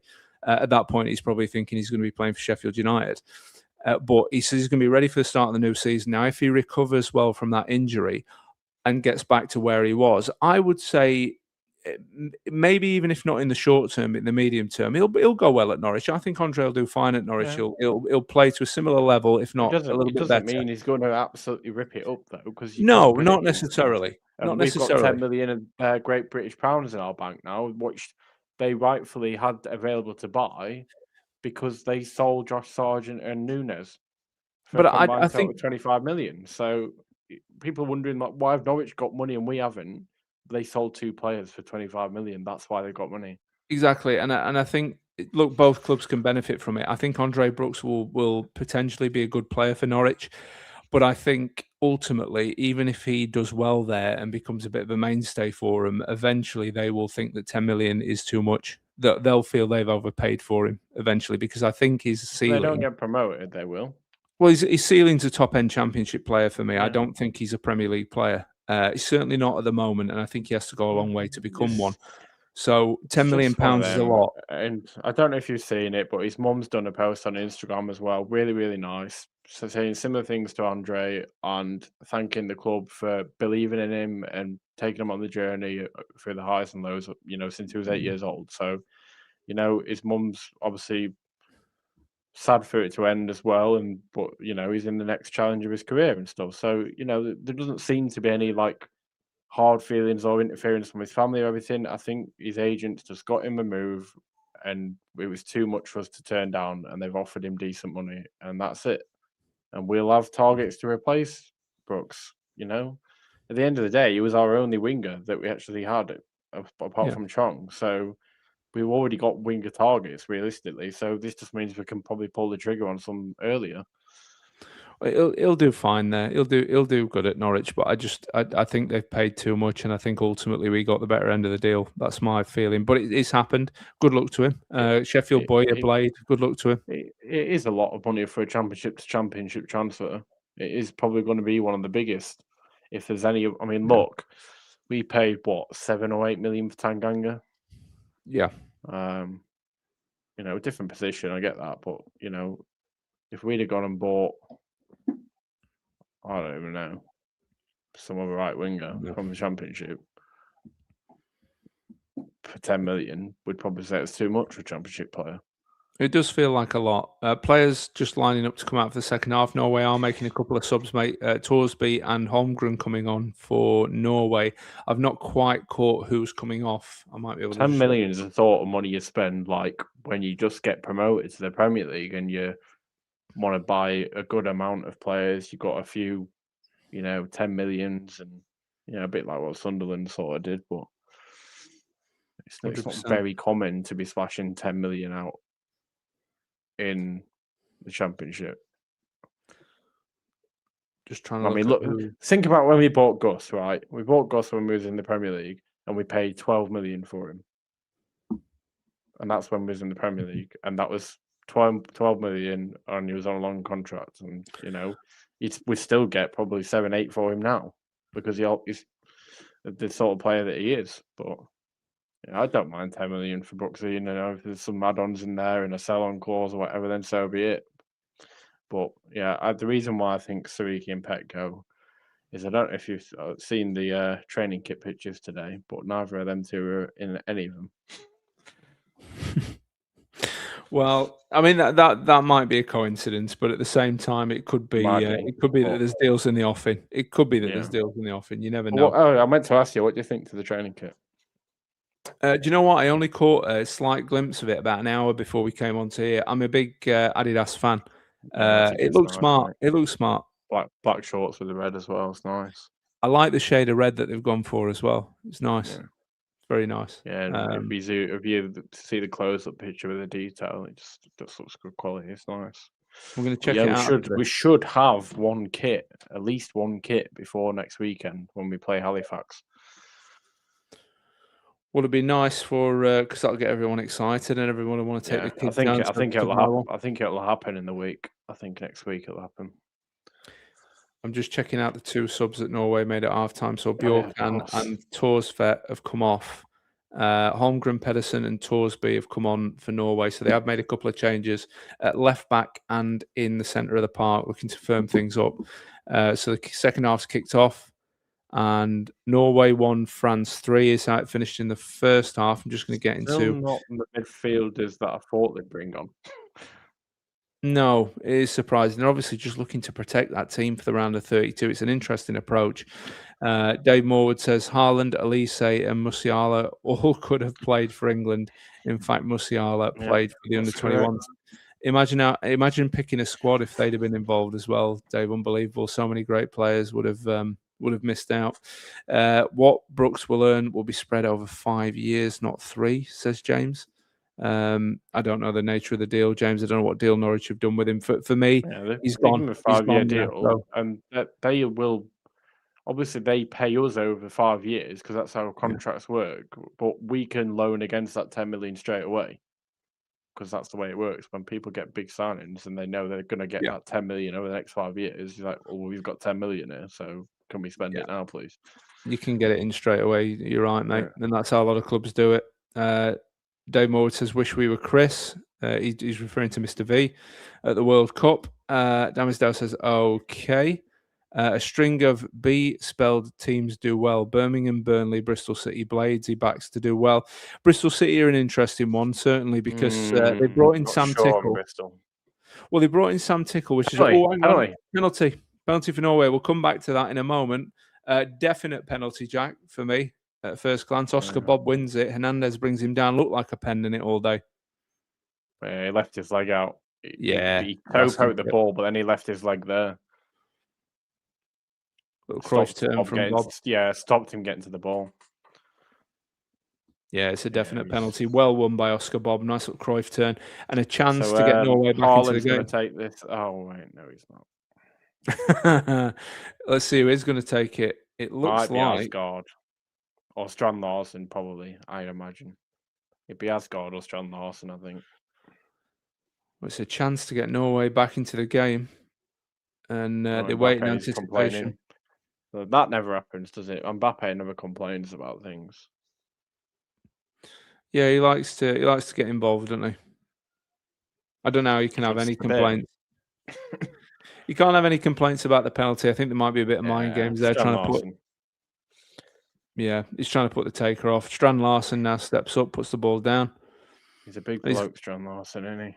He's a big lad. He's got a chance here to get Norway back into this and make it really interesting. Well, if he does, are we going for the 4-2 for the 7 points?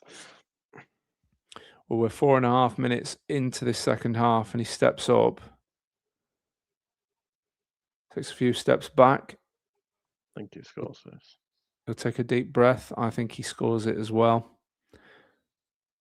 Referee blows his whistle. Oh, my days. And he's saved. Poor penalty. Jack, how many times have we seen players pause do people keep stopping? Why do they pause before they strike it? It almost never works. Almost never works. Decide where you're putting it. Run up and hit it. If you hesitate, you're literally taking all the guesswork away from the keeper. Well, it's like they're waiting for a goalkeeper to show on the floor, like which way he's going to go. But a top class keeper is not an idiot. So. No, top class keeper is going to wait, and he's going to wait till the very last second. Yeah, and then when you guess. hesitate like that, you're like, well, I know which way you're going now, so you better kick it. You're literally showing all your cards when you do that. Well, it's been a thoroughly entertaining game, full of incident. Anyway, but just going back to this comment, Bristol City, Bristol City, interesting one. They've signed Sam Tickle, which they needed to do. They needed a goalkeeper. They've got a good young keeper. Potentially a good signing. We Potentially, don't know. indeed. Championship yet. They have sold Ross McCrory to Rangers, who's one of their main players. He's a right pain. He is. Every time we play him, he's there. Bristol City are a funny one. It depends who else they sign during the summer. They could go well. He's right wing back, isn't he, McCrory? Yes, he is. Yeah, he's a right back, and he's quality player. He's very consistent at championship level. Ball laid into Mbappe. How many times has Selvik got to run out like this? Selvik does well. I think he might get sent off before end of game. He reads it ahead of Mbappe, does really well there. But he's going to be kept busy, isn't he? Because that ball behind Norway is just far too easy at the moment. And Sinclair Armstrong's gone as well from Bristol. Yes, he has. Although they'll be pleased about that because I think they see him as a little bit of a he's poor finisher. He's a hot and cold player, isn't he? Yeah, he misses a lot of chances. He did have some good goals. I think it was against Wrexham. He had a great goal. But he's one of them players that's just on and off. Yeah, pulls one out of the bag every now and then, but he's a little bit up and down. But obviously with Bristol City, they've got Skilbala now, haven't they? And obviously he's done great for Lincoln, but let's see how he does in the Championship because it might not work out. Yeah, let's see. Dave Moore, this message is to Dave Morwood. Really, Musiala, he's doing wonders at Bayern, not so for the national team there. He's a talent for sure. Yeah, Musiala could have played for England. He was very much eligible to play for England. Well, he did. He was in youth setup. He was. Michael Elise as well. German. Yeah. Elise is the same. Elise could play for, I think, 3 teams. It's us, France, and someone else, I think. Oh, if we could have had those players for England, crikey, we'd be laughing, wouldn't we? Mark Meldrew says, hello, mate. Evening to you. Good evening, lads. How are we? I hope you're both well. Finally got Young'un to bed. It took a good hour. I know the feeling, mate. I have been there every night for the last however many, 9 years, I think now, with my 2. It's hard work, mate, so I feel for you. Season's around the corner now. Fixtures are out. Look forward to some away trips again. Yeah, I think we're talking about doing QPR again, aren't we, Jack? Another trip to the Anglesey Arms. End of November, that one, mate. Yeah, that'll be good. Well, that's around my birthday as well. So, I'm sure I'll be... It's Charlton's early November, QPR's late November, and West Ham and Millwall are both weekdays. I'll have to organise a birthday party in the Anglesey Arms before QPR. I think I'll still do West Ham, but I am annoyed that it's a Wednesday night. West Ham's a Wednesday night, is it? Yeah. I've not fully examined the fixtures yet, crikey. I'm in World Cup mode, so I had a look at the fixtures. I looked at the beginning and the end, and I was like, I'll work out the rest later, but I didn't realise West Ham's a Wednesday night. I want to try and do Lincoln away. I think it's the end of February, Lincoln away.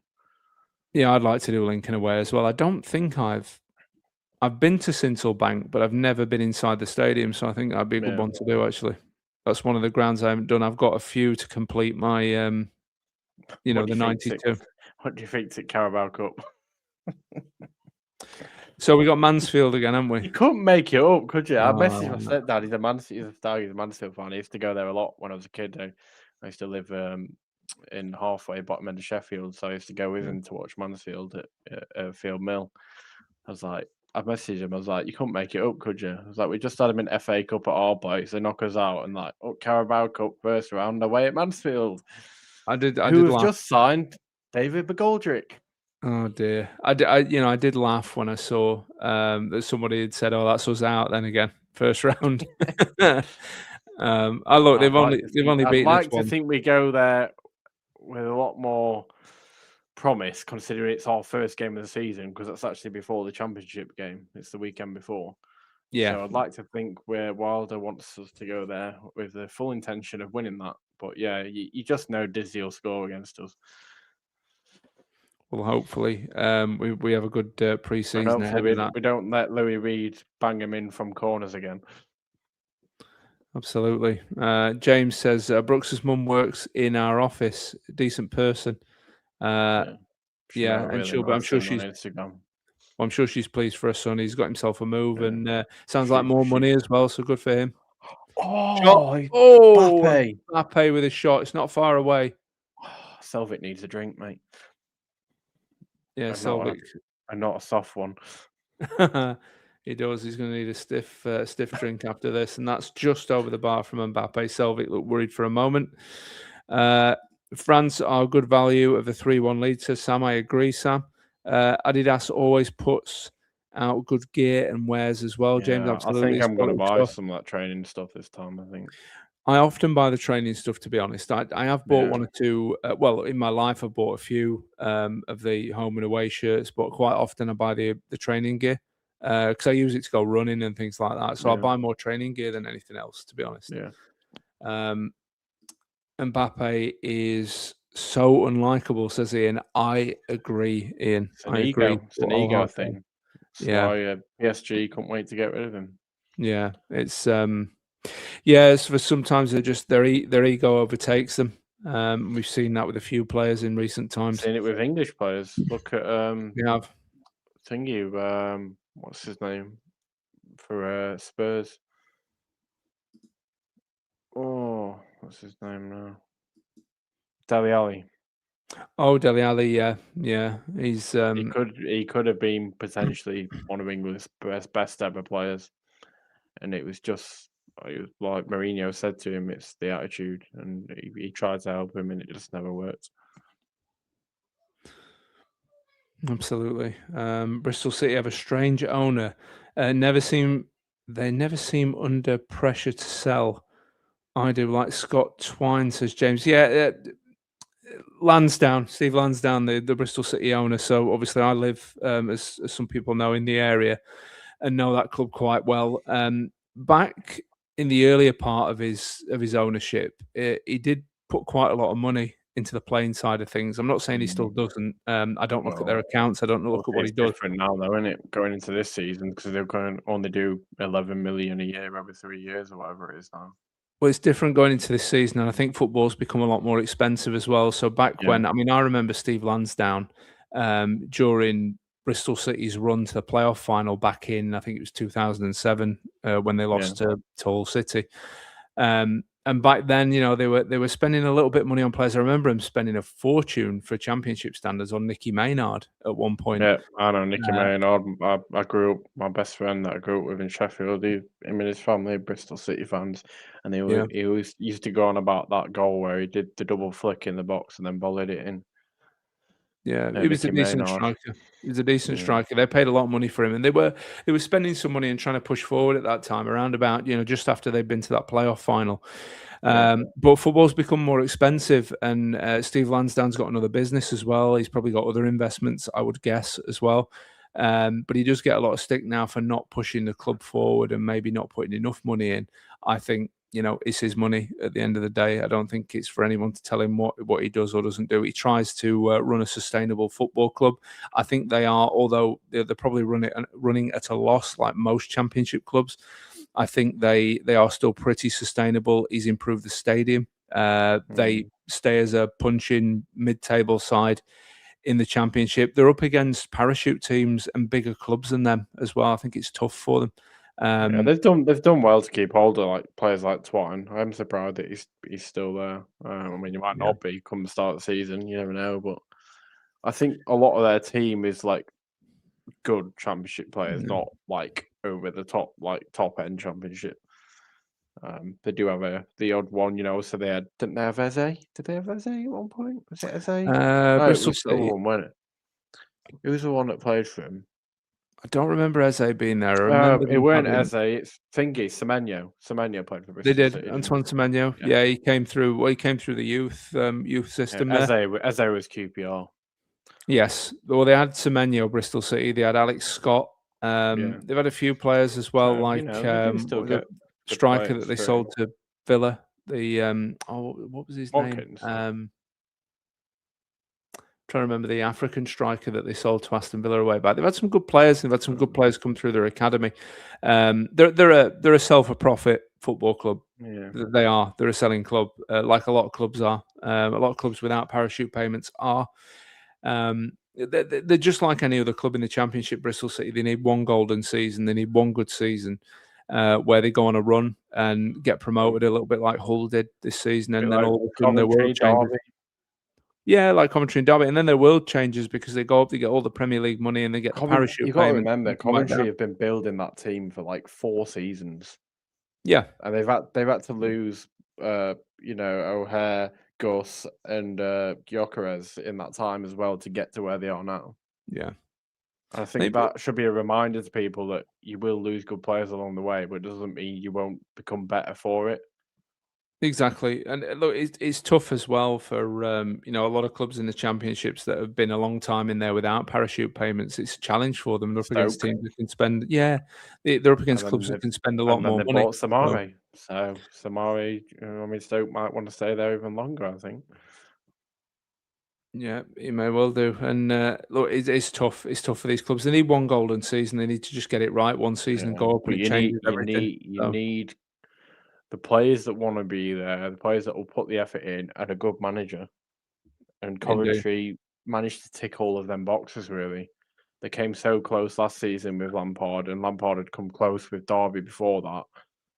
And then, obviously, everything aligned for him this year.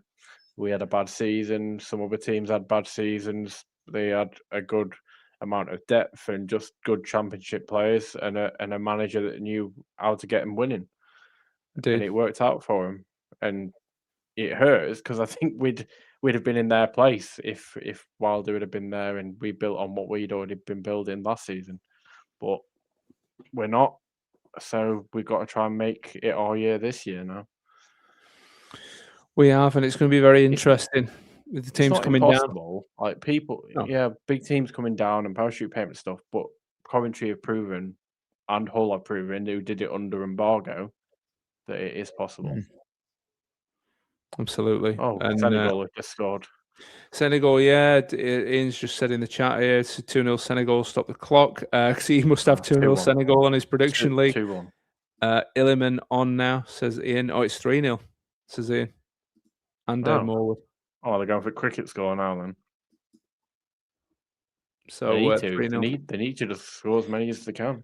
They do. I've been surprised that I backed Senegal to get a result against Norway, at least a draw. And they really need this. They need to create a good positive goal difference. You just with the climate and stuff, I think you just naturally back these South American and African teams that are used to playing at altitudes and high temperatures because they're just conditioned to it. I think that's why Argentina are just taking the mick out of people, really, because they're just used to it, aren't they?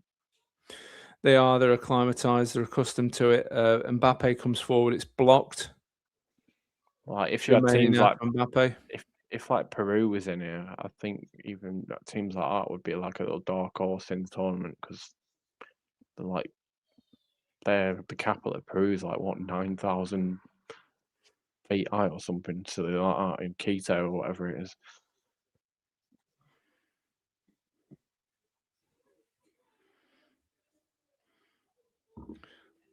Looks like we got a little bit of lag again, Jack. I don't know if any of the other anyone watching can see that. Oh no, you're back now, mate. You're back. You're okay.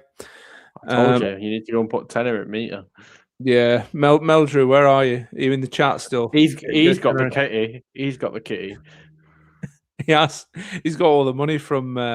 He collected all that money very kindly. Yeah. Organised George Motson's gift, didn't he?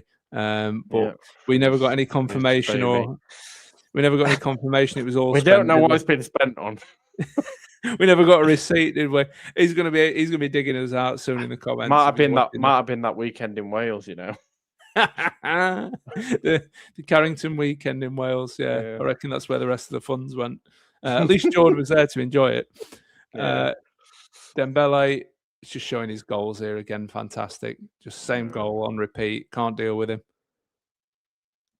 And James said Dembele off. Yeah, Dembele and Elise off. Barcola and Cherky on. Oh, It's not really a downgrade, that is it? no, it's just fresh talent to deal with, isn't it, for Norway? James says no Easter fixtures. It's international break makes 2 more midweek games. Cherky with a in-swinging corner on comes all the way September, to Mbappe. October internationals combined now as well. Yeah. So it's like 2 weeks off at end of September, isn't it? Something like that. Well, I almost never, and I can't remember the last time I almost never get a game on my birthday because my birthday always falls in an international break. So it's in the middle of November. So Yeah, there's well, always this no time football on. This time you will get a game. I'll have to look. I'm just looking at Well, Mateta 'cause they there warming combined up. it this time, haven't they? So I think Yeah. you get one this time.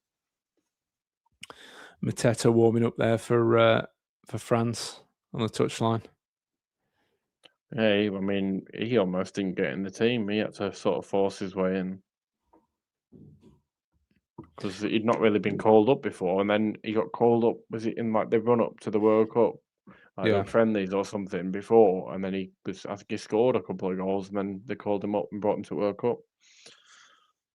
He's a good option to have, really. He's a different kind of option to what France have. You know, if they need to change things up a little bit. Norway just made a change as well. Falconer went off. When's your birthday? 14th of November. Yeah, you haven't got a game that weekend. We've Yeah, got one. I never get one. We've got one 21st home to Watford. There we go. Come on, Selvik. So can confirm 3-0 to Senegal. They've just shown that on the screen. Game's 24. gone a tiny bit flat here now. We're into 67 minutes of the game. It's just slowed down a bit, but obviously we've made some substitutions here as well. So it's going to take very some time. reluctant, aren't they, at the moment, Norway, to bring any like quality on. They still, Yeah, you know, they brought Langas on, but they still haven't brought any of the big hitters on, shall we say? no. What they were going to do? Are they going to bring him on shortly? Give him 20 minutes, 15 minutes? Do they want to give Haaland any minutes? Yeah, 24th of November. It's a Tuesday. We're at home to Southampton, and then away to QPR 28th. It's going to be a very interesting season indeed for. Have you seen December? December's. I saw someone listed December. It looked a bit rough, didn't it? It is, but if we can do well in that one up to Christmas, then it's a good place to be in. We've got to take everyone on. We've got to, if we want to do well, we want to get promoted. Yeah, We've got to play everyone twice. Some teams have got horrible like run-ins to end of season. And ours is actually all right. So swings and roundabouts. You got to have a bad one at some point, but if you can beat them, then you're laughing. You climb your way to the top, aren't you? So 100%. Hydration break now in the second half. They're just advertising on ITV that they've got Uruguay versus Spain at midnight tonight. For anyone that wants to stay up. Yeah, anyone that wants to stay up. I won't be because I'm at work at 6 a.m. Yeah, well, I'll be woken by my kids early tomorrow morning as well, so I'll certainly not be staying up. I might catch the start of those games. Cape Verde, Saudi Arabia is interesting. That's the interesting one for me, Jack. Cape Verde, Saudi, because Cape Verde, you wouldn't put them past getting a result in that game, and then they've got a chance to get through. I think they'll beat Saudi in that. Let's see what I predicted for that one. Saudi, my sweepstake team. Well, mine's Ghana. Is it? Oh, yes, I remember. It is Ghana, yeah. Saying I was clinging on to the Semenyo masterclass. Well, where are Ghana in the third place rankings? Let's have a look. Because Ghana surely have got a chance of getting through. Let's have a look. No, they're not. Are they sat? I'm just looking at second, aren't they? They're second, yeah. Sorry, they're ahead of Croatia because Croatia have only got 3 points, haven't they? So Ghana Ghana have got a great chance of getting through. It'd have to go horribly wrong. They got to play Croatia next. Yeah, so there's a chance. There's a chance Ghana still finish third. There's a chance, but they've just got to avoid getting bumped. Ghana could beat Croatia. Yeah, they could. It's a close run thing. That I mean, Ghana look pretty sturdy against us defensively. Croatia aren't. It's not the great Croatia of 4-6 years ago, is it? So, no. Let's see. Mexican wave. Right, what did I say? The Boston Stadium. Cape Verde against Saudi. Yeah. I predicted 3-3 for that. What did I predict? 2-1 to Saudi, you put. Probably a bit of bias there towards my sweepstake team. You could see that going either way, couldn't you? I think 3-3 is not a bad bet. I could see there being some goals. Here we go. England against Panama. 5-0 I've gone. You've gone 4-0. 4-0. I gave Panama a little bit too much credit maybe there, I think. I think my thinking with that at the time was probably that England would be through on 6 points and would be resting players, and we would perhaps take our foot off the pedal a little bit. That was probably my thinking, my wishful thinking. Norway looking to try and build now inside their own half. Goes back to Ostergaard over to the left back. France, really good press from France, just forcing Norway back, not letting them out. They switch the ball now over to the other side. And they're just going to knock the ball out of play, are they? Yes, they are. France throw in just inside the Norway half. Really poor again from Norway, just not being able to build anything. France just have got them exactly where they want them. Around 20 minutes to go, plus added time in this one. And at the moment, it's still Norway 1, France 3. Damis Dow says Cabo Verde with their good goalie might just put it off. I think so as well. Oh, what a save. Has he not scored that? Mannion with a great save for France. Oscar Bob's actually done something. Shadle up now comes forward for Norway, looking for a way in. And Kunde is going to knock that out for a Norway corner. Just watching this this chance back. Great moment there. Oscar Bob's got a great chance there. Tries to go across Mannion with his left foot. And it's not quite far enough into the corner, is it? It's too close to the goalkeeper. Yeah, he's cut it too far in there. Berg to take the corner for Norway from their left-hand side. It's an in-swinger with his right foot. Oh, he slipped at back post. Oh, He's slipped by leapfrogging. Strand Larsen. Mbappe's point afterburners on now. Yeah. Being chased by Will Smallbone. Will Smallbone, he does look like him. And that's not where you want to be, is it? Facing Mbappe with some clearance in behind you. Well, he's saying. I'm surprised Mbappe didn't try to knock that past him and give him a foot race, you know. Jules Koundé went in with a side tackle. Really surprised Mbappe didn't try and knock that past him. And I think he had the opportunity there, didn't he? Especially with him running with his back, checking over his shoulder. He could have gone either way, really, and probably got past him. And that's the difference between Dembele and Mbappe. And Dembele would have taken advantage of that. Yeah. And he did probably put a fourth in the net. Strelic trying to take on Doué there, manages to get the ball away. Norway now just looking for a way out. They manage to keep hold of the ball. They come over just over halfway. Certainly not looking to make any more substitutions, it seems, at the moment. Not looking to bring on any of their big stars. Yellow card. That's going to be a yellow card all day. Sure, Manny. Yeah, Michael Oliver brandishing the yellow card to Tchouameni for a little bit of a naughty challenge into the back of just trying to see which Norwegian player it is. Asgard. He takes the back of his ankle there. And James says, I am 2 points behind you, Lewis, in the predictions league. Well, you're climbing then, James. I have dropped off just a tiny bit. I've dropped out the top 4. I think I'm something like 6th or 7th now. I've had a bit of a bad few days in the predictions league. I was going well at one point. I think it was even 2nd for a little while. But yeah, Jim seems to be the one chasing down Scott Morton. Now it's a bit of a 2-horse race. So I think we're all running out of time to catch them up at this stage. Yeah. Was Mbappe in that Hanson group? Mbop song. I don't know. I remember the song. Mbop. I remember the song. Mbappe. The Mbappe group. It's a dad joke, isn't it? Very nice. So that's a dad joke. I like dad jokes. Oh my god! Nearly a slip there from Tchouameni, but Mike Maignan.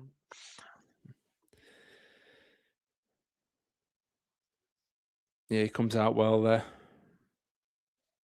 Commands his area, sweeps that away. Is that Upamecano? Yeah, Upamecano. Canate's on. So now France looking to start resting some key players for their round of 32 game. I think they're feeling like they've got this one at the moment. They've got Norway where they want them. They don't feel under any immediate threat. And Ian says it's 4-0 Senegal. Go Senegal. Come on. Yeah, that's what they need to be. Have they found Iliman Ndiaye back at Sophie yet, or what? Iliman possibly off to the round of 32. Senegal are now 5th, mate, in the best third place teams. Well, Iliman's not going to be off to round of 32 because they don't play him. No, he'll be able to watch it though from his comfy seat on the bench. He might as well just come back and start sorting his pre-season out. He can come and play for us, like we said earlier. But he's they're on a +1 goal difference now on 3 points. So if they can grab another goal, I'd give him a fair chance of getting through. Yeah, because I think a couple of teams will sneak through on 3 points, and I think if they can get another goal, they've got a good chance. We are now into the 77th minute of the game. It's Norway 1, France 3. Norway come forward. It's Oscar Bob looking to take on. He must be on the pitch and dry now because Jamie Dumpling said it was an Iliman assist. Yeah, I think Ian said earlier he made his way on as well. I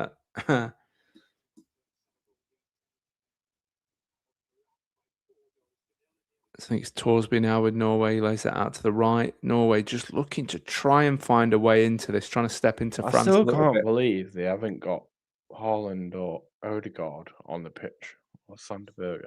I just can't believe it. I think those three are pretty key for them, aren't they? Even the left winger, though. I mean, or even left winger in Nusa, or they could have bought Soloff on right wing. I just think they're literally not offering much up top at all, really. Sweden just failed miserably after winning 5-1 on debut. Surprisingly shocking and surprisingly still qualifies at the moment. Yeah, and it just shows if you can rack up a few goals in that first game, stands you in good stead. It gives you a bit of a cushion. Yeah, they had a good first game, but in that second game, they were awful. They got absolutely hammered by Holland, didn't they? Yeah, Holland, who I don't really rate that much, as they're not one of the great Dutch sides, but I thought they were terrific in that game. I thought they played really well. Still got a draw against them, didn't they? Yeah. Japan, one of the smallest teams, scores a last-minute header against Holland with Van Dijk in the box. It's criminal, isn't it? It's absolutely criminal. It's not a small Dutch team either. Chance for Norway. Some good football there. Edge of the area, it's a shot, it's blocked. He managed to hold it up then and work it round the defence. Norway having a little bit of a moment here. They're having a little bit of a spell. But France are going to bring it away. They've had a drink. Bradley Barcola now lays it inside. Lays it. Oh, it's like the world's slowest movement of a ball. Kunde up as far as... France literally look like they're in about second gear now. Yeah, they're happy to stroll around and just try. They don't need to go anymore, do they? No, see it out. It's what good teams do, Yeah, you don't need to blow out when you've got a comfortable lead. You know, next game's a lot more important because you're moving on to knockout rounds. It's what good teams do. They're managing the game. Barcola now with the ball on the left, lays it back to Kone. Inside. Now with Chouameni. Now with Kunde.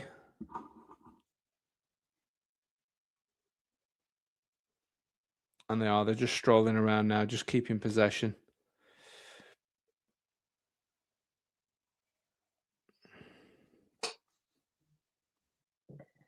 Just having a look at some of the player ratings here. France looking strong. Dembele hat-trick, 9.6 rating on FotMob. Unbelievable. What a player. Yeah. He is. He's another player I wouldn't mind seeing in the Premier League. Yeah, and I wonder if we'll ever see it. These sorts of players always seem to get snapped up by Barcola's in behind. Will he lay it across? Barcola is absolutely taking the mick out of him there. So Selvik blocks it at the near post. Barcola showing his Absolutely pace left there. him. I was talking to. I think he does play in the Premier League next season because I think PSG are looking to move him on. Well, Arsenal apparently very interested, and an Arsenal mate of mine says he's not sure whether he'd really be bothered about Barcola or see him as an upgrade. Whether he would be or not, I think that pace he's got pace to burn, hasn't he? Barcola is quick. I think he's what Liverpool need. I think he can play both sides as well, if I'm right. He'd certainly give Gakpo some competition on the left-hand side. I think Gakpo might get sold, to be honest. He might go to wherever Slot goes because he's like best friends. But yeah, I'm sure Barcola can play both sides, so he's a bit of an ideal scenario for a team like Liverpool that really need both wingers really at the moment. Well, speaking of wingers, we've got Cherky now with the ball. Who, I mean, Cherky can play anywhere, can't he? He can play wing, he can play 10. He's a fabulous player. Versatile player. Bit of a technician. Norway just trying to get some headway again. They've got the ball just inside their own half. Oscar Bob trying to come over halfway, but France win it back. But it's going to be a free kick to Norway. So Oscar Bob. I like the Norway kit actually. Yeah, just nice and straightforward, and it's the flag. Nice way of doing it, I think. Yeah. It was like when USA had a bit of a Stars and Stripes kit, didn't they, back in '94? Yeah. Yeah, the Japanese kits are always quite good as well. Yeah, they come up with some nice limited edition ones as well, don't they? Like special ones. One of our mates, Brett, he's got a Pokemon Japan kit, hasn't he? Which I think is just brilliant. Yeah, looking forward to our new kits. Yeah, so have you heard any rumours, Jack? What do you think? What's the? I mean, the home kit. Look, it's going to be red and white stripes. What about the away kit? Have we heard any rumours about what it's going to be? Well, the rumour is white with red sash. I think it was. I think the third kit's meant to be neon. I think neon is the third kit. Sounds like a way to go. I'd be all over that white with the red sash, bit like River Plate. That'd be a nice away. Yeah, I think that might be similar to what it's going to be like. They brought Noosa on. There we go. Just talking about him. He's their best left winger. Noosa, in the last game, I'm trying to remember who Norway played last. Iraq. No, Iraq. Yeah, I think it was the Iraq game. It was the Iraq game. Iraq? Oh no, it might be France that played Iraq last. Oh no, Norway played Senegal last, didn't it? It was the first game Norway played in. I watched Norway against Iraq very, very late at night, and I thought Noosa looked a nuisance. He looked an absolute threat. He's got big value on him. How much are they saying he's worth now? Valued at 38 million. Plays for Leipzig. 21 years old. Yeah, he looked a talent. I thought he looked very good against Iraq. Jack, the other Jack, Positive Jack, has got a question for Statman Jack. I think that you should answer this, Jack. Love the new training kit. Have you noticed Femi and Peck aren't in the pictures? He's picked up on the same thing as you. We're not the same person. It must be a Jack thing. Yeah. I mean, they might post some pictures over the weekend or next week and they're there. But for now, they're not. And Gus is there. And Gus is there with a smile on his face. And I just got a feeling that he stays. Especially with the recent news of him having a new child. And although his missus is Dutch, she lives in Sheffield as well. So I've got a theory on what's going to happen with Gus. My feeling is, yes, he stays, but he doesn't sign a new contract. I think he runs his contract down, and I think the club, and I think that will happen because we won't get any offers big enough for us to think it's worth not having a difference maker in our team. I think United, if they sell another player and get a little windfall in, say, from Osula being sold, I think we'll take the view that, look, no big offers on the table for Gus.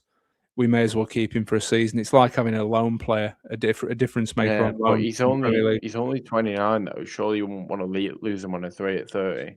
Oh, definitely not. We wouldn't want to lose him at all. I mean, you want him on a new contract, but I just think that's how it'll play out. I don't see him signing a new deal because I think he'll want too I much money. do. I think he wants stability. Hopefully, I hope you're right. I don't think it'll be out of our price range with what we've cut and some sales. I think we could probably keep him on similar to what he's on already, if not the same as what he's on. Just add the extra 2-3 years on or whatever. I hope so. I just hope that we're not at our ceiling with him. That's my concern. I'm looking ahead to a question in the chat. I'm just trying to look ahead so I can try and answer it. Because first of all, Jack says I've got a feeling Gus stays, but I think it means we cash in on Femi and Peck and potentially Burrows. Yep, I could see that happening, Jack. Anyone covering Uruguay and Spain later? Uruguay, Spain, I don't believe so. That was the question I was trying to look up. So I don't know. I think it's on a bit late. I don't think anyone's picking up Uruguay, Spain. I didn't see too many old men in the Ramble. They can't stay up that late. Yeah, either too old or got kids and are not allowed to stay up that late. That's the other problem. You need Jamie Dumpling out in America for that one. We'll send him on a tour to America to be able to do late night streaming. Jamie would do it. Jamie would be all over Although he'd probably do it over here in our time zone. He's probably awake all night. Jack says, I agree, Lou. I don't think anyone will offer us anyone what we want. I think he means as much as we would want. I'm hoping we manage another contract. Having him and O'Hare in the 10 would be so strong. Yes, it would be to have that rotation. The reason why I think he signed is because that would be like another signing. That'd be like a big signing for us. And I think Wilder would push that to have him in the 10. Well, I mean, if we can get that done, I think we'd all be happy. My feeling is he stays because he's happy enough to stay, but we can't meet his wage demands. 5-0 Senegal. Senegal have got a great chance of getting through now.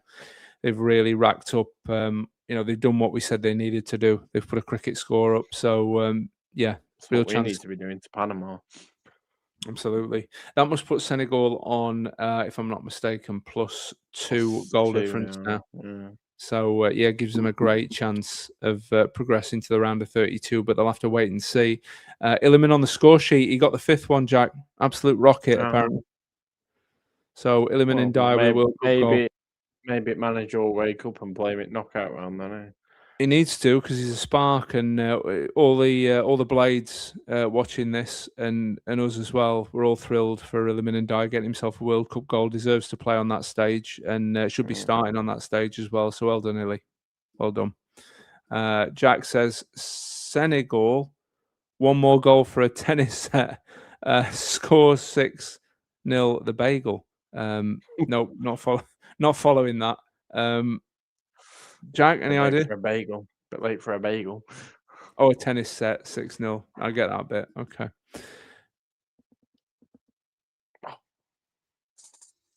Douay to Gusto. It's knocked inside now. It's Kone with the ball.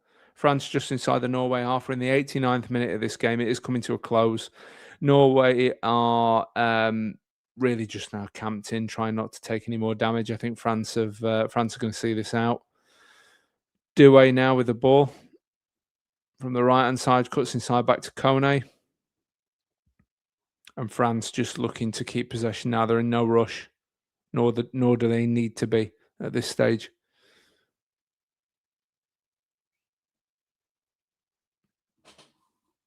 Jack says, surely Gus is the type of player we push the boat out for. He is, Jack, but even for the assists that we get out of him. But I think when he plays in the 10, I think you get more goals out of him. He is a player we push the boat out for, but it depends what he wants, Jack. It depends what he wants. We don't know. He has to be realistic with the wages, but he doesn't come across as the sort of person that would be unrealistic.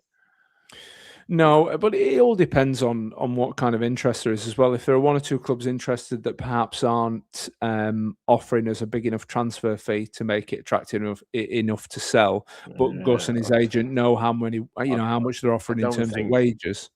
I don't even think Coventry coming from now, to be honest. I think they're past it. I don't think a Prem team comes in for him. You'd probably get inquiries off the Championship teams, but I think that sort of player we wouldn't let go to another Championship team. Well, the way I look at it is Dutch league, Turkish league are potentials, but does he want to uproot when he's got another kid on the way and his other son's his son's already happy in school with friends and stuff? You know, it's a big commitment to go with Holland or to Turkey when you've got a pregnant wife or pregnant missus or whatever, and what is he, 5, 6-year-old son? we don't know, do we? We don't know what his thoughts are, what his motivation is. He might be happy to stay at United, like you say. He might be happy in the area with his family and whatnot. It just depends.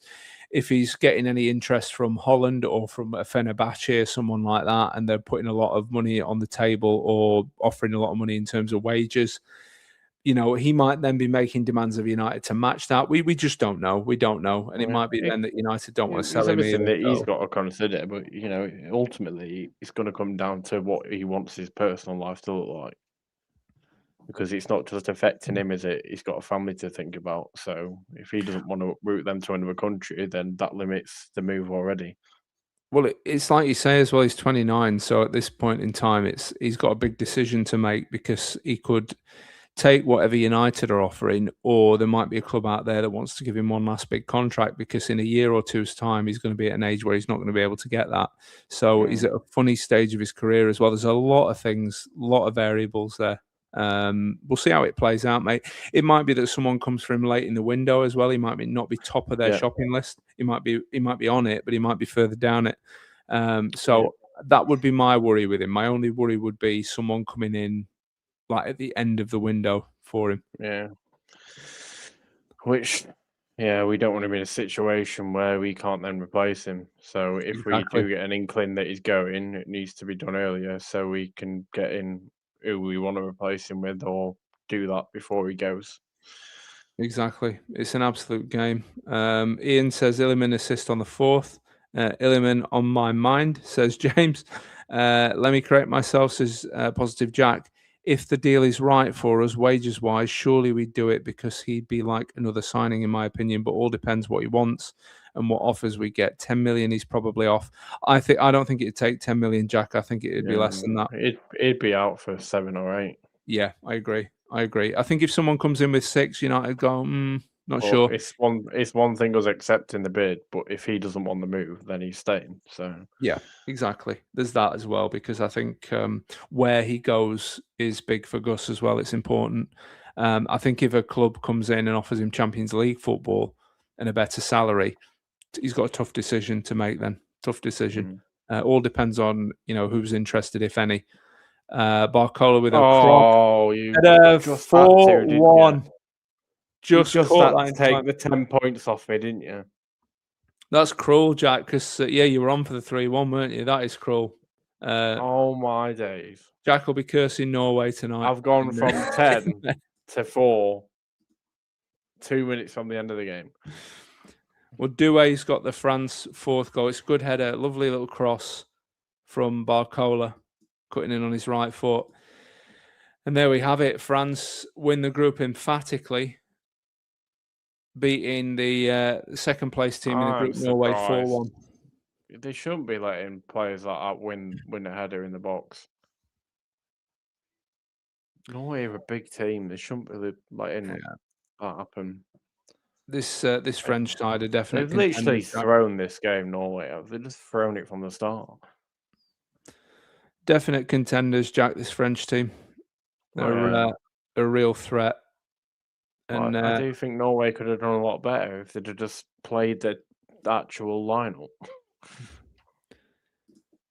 Demisdow says they always like to ruin the parties at the end of the match. That's football. Jimmy says that's ruined a few predictions. It certainly has. Mine was ruined at 3-1 though. Jim, what did you have? Bang one in from halfway line now, and I'll get 7 points. I was going to have a look what everyone else had. Jim, tell us what you had as a prediction. Someone said 4-2 earlier. Yeah, that's true, actually. If Norway can pinch a goal quick, Jack, you'll get 7 points. Yeah, that's what I just said. If they bang one in from halfway line now, I'll take the 7. Jim had Norway to win it. He had Norway to upset the French. Yeah, you definitely need to go to bed, mate. Well, if Norway had played their strongest team, he probably would have had a chance. It would have been a lot tighter margins. Like even if France had won, it'd have probably been like a 2-1 or something. But well, it's finished as 4-1. They've just thrown the game from the start with that selection. Well, full-time whistle has gone. It's finished 4-1 to France. They top the group. Dawn says, thank you for the watch along, lads. Ian says, thanks, Lou and Jack. Great company. Very much appreciated. Thank you very much to the gatekeeper. Before we go, mate, I'm just going to have a look at the final standings, if I can find the right app, because I'm very professional. I'm never, ever prepared. France are, yes, top of the group. They finished top on 9 points with a +8 goal difference, so they've bossed that. Norway will be happy enough, 6 points, +1 goal difference. You know, really, they threw this one tonight, put the second team out, and France punished them as expected. Senegal now on, as it stands, and they might still be playing against Iraq, 3 points, +2 goal difference. Iraq out, 0 points, -11 goal difference. Jack, what do you think? Would you back Senegal to get through on a +2 goal difference? It's going to be tight, isn't it? Do you think they manage it? I need to see the table. What is it? Third place. Bring it up and have a look. So I'm just looking at it myself. They're fifth in that at the minute. They're fifth, but there's a clutch of teams with another game. Korea have already played. Scotland have already played. Croatia and Croatia tonight. Algeria, Cape Verde tonight as well. They're playing. Who are they playing now? Well, Cape Verde have got Saudi Arabia. Oh, so, of course, yeah. So I don't see Cape Verde beating Saudi 3-0, so they're not going to finish above Senegal. Belgium down there. Belgium, I think, I looked earlier, I think they win their next game. They've got New Zealand in the early hours of tomorrow morning. So Belgium win that. And Chris Wood masterclass, mate. Maybe. I mean, Belgium will fancy it, so you could think that Belgium might finish above Senegal. I could see that. I bet you have predicted that as a draw. Let me see. I think Belgium finish above Senegal. I think if Croatia, it doesn't matter what happens between Croatia and Ghana, one of them is going to finish third. Yeah, and one will finish above Senegal. New Zealand, Belgium, I've put 1-1. Yeah. Well, I think, I think Croatia, Ghana, doesn't matter what happens in that game. One of them finishes above Senegal. So Senegal would fall to, if Belgium win, would fall to 7th. And then they've got to hope that Algeria, but if Belgium, Cape Verde, and Congo don't better them, they'd be on 3 points on 0 goal difference, which would take them to 7th potentially. Yeah. Well, Algeria have got Austria. Depending on what Croatia and Algeria do. I don't think Congo win their last game. They're playing Uzbekistan. I've put Uzbekistan to win that. Yeah, that's going to be a tight one. Algeria, Austria might be tight as well. I think that'll be difficult for Algeria. I think Senegal sneak through. I think they sneak through in 7th or 8th. I think they just. Well, that's interesting though, because we're looking at this like as it is. But if Uzbekistan beat Congo, they'd be on 3 points. Yeah, they would. They would jump into that table. This is the thing, isn't it? So you've got teams that it's like a dynamic table, isn't it? You've got teams that can jump in. Yeah. And that's why I'm looking at the opponents. Like, for instance, Ghana aren't in there at the moment. If Croatia beat Ghana or get a draw against Ghana, they go above Senegal. But equally, if Ghana win, they go into this table instead of Croatia, and then Ghana finish above Senegal anyway, if they get a result. So It's it's all there, mate. It's all there to be had. Panama wiped the floor with us and Croatia lost. Panama could go third. Anything could happen. I think looking at that and looking at the permutations, I think Senegal just about squeeze through, but only just. I think they get through in 7th or 8th. I'm just going to jump into some final comments. Assumed France would be home. See, Saudi would beat Cape Verde. They could be on 4 points. They could be second. Teams could still jump into it, as we said. Jim said Spain will likely beat Uruguay, and they'll be on 7 points. Spain will. Jim says, assume France would be home and hosed at this stage. Norway nick it. Yeah. I know what you mean, Jim. I think I had a feeling for the Panama Norway's game. not turned up. Yeah, I thought we'd put a very much a second team out against Panama from the beginning because we would be home and hosed as well. That sort of logic, I agree. Thanks, lads. Well done, says Dave Morwood. Cheers, good stuff. Time for the parents to go to sleep. Kids already dreaming. Ray says, thanks, lads, for a great watch. Senegal defo through for me, says Ian, top of the 3 pointers. Well done for the watch along, says James. Are Scotland out? Good question. They must be because they've dropped out of. No, they haven't. They are 9th. They're 9th in the table, which means no, they must be because they can't play. They could drop out because Algeria could get smacked. Well, they are. They're also 9th. Algeria could drop down on goal difference into 9th, so that would put Scotland into 8th. Yeah, so Scotland have now got to pray that Croatia could get smacked as well, couldn't they? So they've got to pray that Algeria and Croatia take a beating, and then they don't have the two teams below them don't all leapfrog them. Yeah, still a chance. Yeah, they're relying on a lot of things to happen, which, I mean, it's not great, is it? Because who are they going to play next? Scotland, if they do go through. Well, I think they were pending for Mexico the last update, but who knows at this point? Would turn them over. They would, especially if it's at home, especially if they're playing in the Aztec Stadium. They'll be they'll be well on top of that. But Ibanez will be laughing all the way to bloody quesadilla shop. Absolutely, 2 to 3% chance. Scotland, says Ian. Yeah, I think it's looking unlikely for them. 2.3%. 2.3 based on actual data, presumably. That's like Wednesday's chance of promotion. Absolutely. Right, I'm going to call it there. Jack, my mate, thank you very much for joining me. Really enjoyed that. Enjoyed the game as well. Enjoyed your company. Thank you to everybody else that joined us on the Jimmy Smith EFL channel. I hope you're enjoying the World Cup content. There'll be plenty more of it. We're going to stick with it through the knockout stages. But for now, good night. Thanks very much. And we'll see you next time.